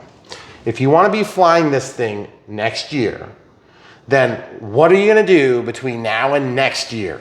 Because let's say it's gonna take you a year, which is crazy. It should take you like 2 weeks, okay? 2 weeks. Order it, it's gonna ship to your house, you're gonna open it up, you're gonna follow through the videos, you're gonna spend a little bit of time putting it together, getting to understand how this thing goes together. You're gonna understand the controls, you're gonna kind of sit there and practice a little bit, play with it a little bit. In 2 weeks, you should be in the air flying. You should be on your 50th flight by then, okay? But let's say you need a year to do it, okay? For whatever stupid reason you've come up with, whatever excuse you've used today. Start your year today, and then you'll be one step closer. And that's what I tell people when they ask me, oh man, how did you do that? 7 years ago, I did that. And I just crashed and crashed and crashed and crashed some more, and fixed and fixed and crashed some more, and then fixed and crashed some more. And then occasionally we'd film a flight of me flying and crashing some more. And then like, slowly it morphs into, I don't think about what stick I'm touching and what I'm doing. It just literally happens. It's weird. You get to a point in your flying career where you just do it. And it's strange. It's actually very strange because you forget how hard it is to go from not knowing to knowing. It's very strange, like speaking another language. Okay, so I tell you these things because a lot of guys in the flying fields are gonna be like, whatever, we don't like stabilizers here. You know, I don't care if you like stabilizers. This market is small and we need as many pilots as we can get. So we are always welcoming new pilots. Don't be a one and done. That's where you get a plane and you spend 6 months building it. Not like this. This took us less than an evening to put together and we talked a lot. You could probably do this in 25 minutes. You could have this out of the box at the flight field and you could have it done before the battery charges. Yeah. But I'm long-winded, you may have noticed. So what you're gonna do is you're gonna make a decision. Brian, I wanna do it. Okay, great. Look at this. Look at the Bigfoot. Look at the Pioneer. It's really small, very low expense. You know, you're gonna be talking, 120 bucks, something like that. It's real cheap, the Pioneer. And it's small. Start there if you don't wanna go into something like this. But I'm telling you, bigger planes tend to fly a little bit better. And I'm not talking gigantic planes that are like 7 meters wide, which yes, you can get big planes that are quarter scale or half scale. And yes, there are planes that are bigger than half scale, but we don't fly them yet. I will someday. But as you get into it, you're gonna learn a lot of lessons. Just remember, every time you make a mistake, learn a little something. Every time you buy a plane and you crash, you're gonna need some foam glue. You're gonna need some hot glue. You're gonna need some CA, which is like super glue. You're gonna need, Q-tips. You can spread that stuff. You're gonna need to watch lots of videos. Here's an example of foam to foam, okay? This is like a clear product that goes on and helps you glue the foam together, but it doesn't melt the foam. You guys have probably seen it before. Then there's CA, there's toothpicks, there's all sorts of stuff. I mean, we just flew a plane yesterday with a $200 battery in it, in a $600 plane, using a $600 transmitter with 7 years of real flying experience, a lot of it, and I still crashed it. And we showed you how we fixed it. Now, you might argue that that wasn't the best repair or, there's an easier way, but we teach you that stuff here on Brian Phillips RC. So when you see this plane and you think, I want to get to that, but I really want the T-28 behind you, you can buy that from Arrows too, from Hobby Zone. So at this point, if you like this plane, if you think you want to get there, just start making progress. And the easiest way to start making progress, if you're an adult with real family and real responsibilities, or you're a kid without, and you've just got a parent you got to talk into giving you some cash for this, or to help you along with your allowance, or whatever you've earned at your fast food joint, or whatever it is, your circumstances are irrelevant. Figure out what you got to do, start making a plan, and start doing it. And you could be flying this thing in as short as, and I'm serious, as short as a couple of short weeks. You could be flying this very plane. So it's not undoable. It's not impossible. You're not going to be flying it as good as I do with 7 years of experience, or maybe some of your experienced friends, but you can be in the air, and it's pretty cool.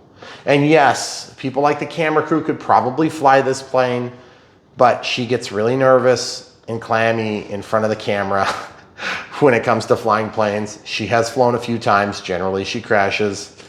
But that's just what happens when you do.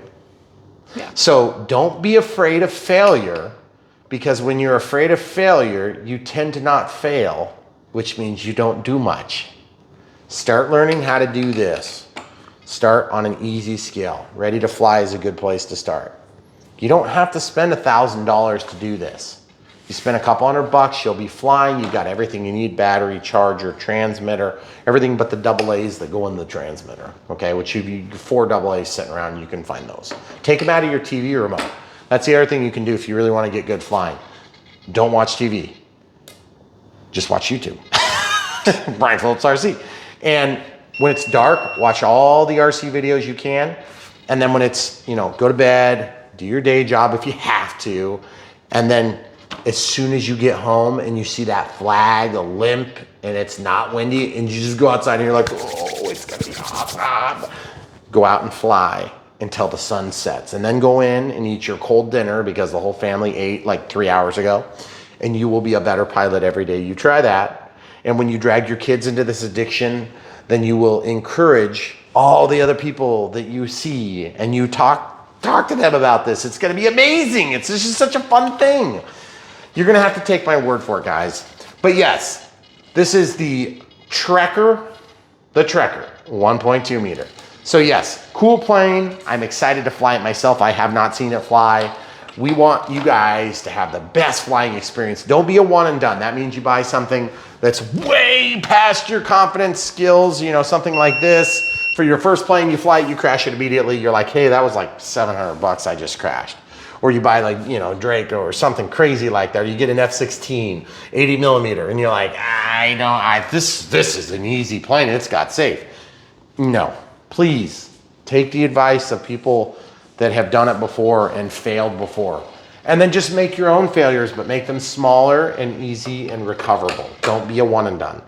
That means you buy a plane that's too hard, you crash it, and you quit the hobby. It happens all the time. That's why we bring you planes like this, which are perfect for a beginner. So if we fly this and it's not perfect for a beginner, just listen to what I said at the beginning of the video and you'll have a good starting point. Now, the other thing too is you may be a super experienced pilot with like tons of millions of airplanes in your basement and you just want to add this to the fleet. I would also highly recommend you do that. Now, if you want to support us, there's 3 easy ways to do it. Buy the planes you see on our channel. If you hate this plane, you think it's the ugliest thing since you've ever seen, and you want something else, look in the links in the video description below. We have a bunch of different Arrows products. We have a bunch of different products beyond that. And whatever you guys think is good, you can go through, you can find the playlist, and you can watch it on Brian Phillips RC. Figure out if you like it. If you don't, just find another one. We don't care which plane you buy, but we bring you these choices so that you can make a decision, because it is really hard to tell online. Everything looks fine online, okay? And it's hard to tell the difference between the garbage, believe me, because the garbage is very distinctly different when you get it out and you fly it. It will fly it like trash if it's garbage, because we've done that for years. And it will fly like it's not trash when it's not garbage, and will help you to distinguish the difference between the two. All right. Secondly, Patreon. If you live in UK and you say, Brian, I'd like to buy from you, but the shipping is too outrageous and we just need to buy from this other source or whatever, great, that's fine. It happens. We get it. We're with you guys. We just want you to be fun. We want you to be having fun doing the RC aviation thing. If you want to help us on PayPal, that's a one-time. Patreon, that's monthly. Either way, it's totally cool. But really the biggest thing is come back and watch more videos, watch the whole video, give us a like. We get destroyed by the algorithm on YouTube because we do these long format training style videos that are really boring for people that know what's going on. There's not an experienced pilot that generally watches a video where we dig into like what an aileron does, okay? Because that's like basic stuff. So it's very tailored to new pilots. This channel has pilots that are brand new, pilots that have been doing it a lot longer than me, and we're super honored to be in front of an audience of such great, supportive, wonderful people, which is what this hobby is made up of. So, my bit of encouragement before we go, don't wait another day. You don't get any guarantees that you're gonna get another one. So, If you think this is what you want, get it, get started, and get in the air, get flying today. And don't forget to come back for more. Thanks for watching, guys. Stay tuned. We appreciate you.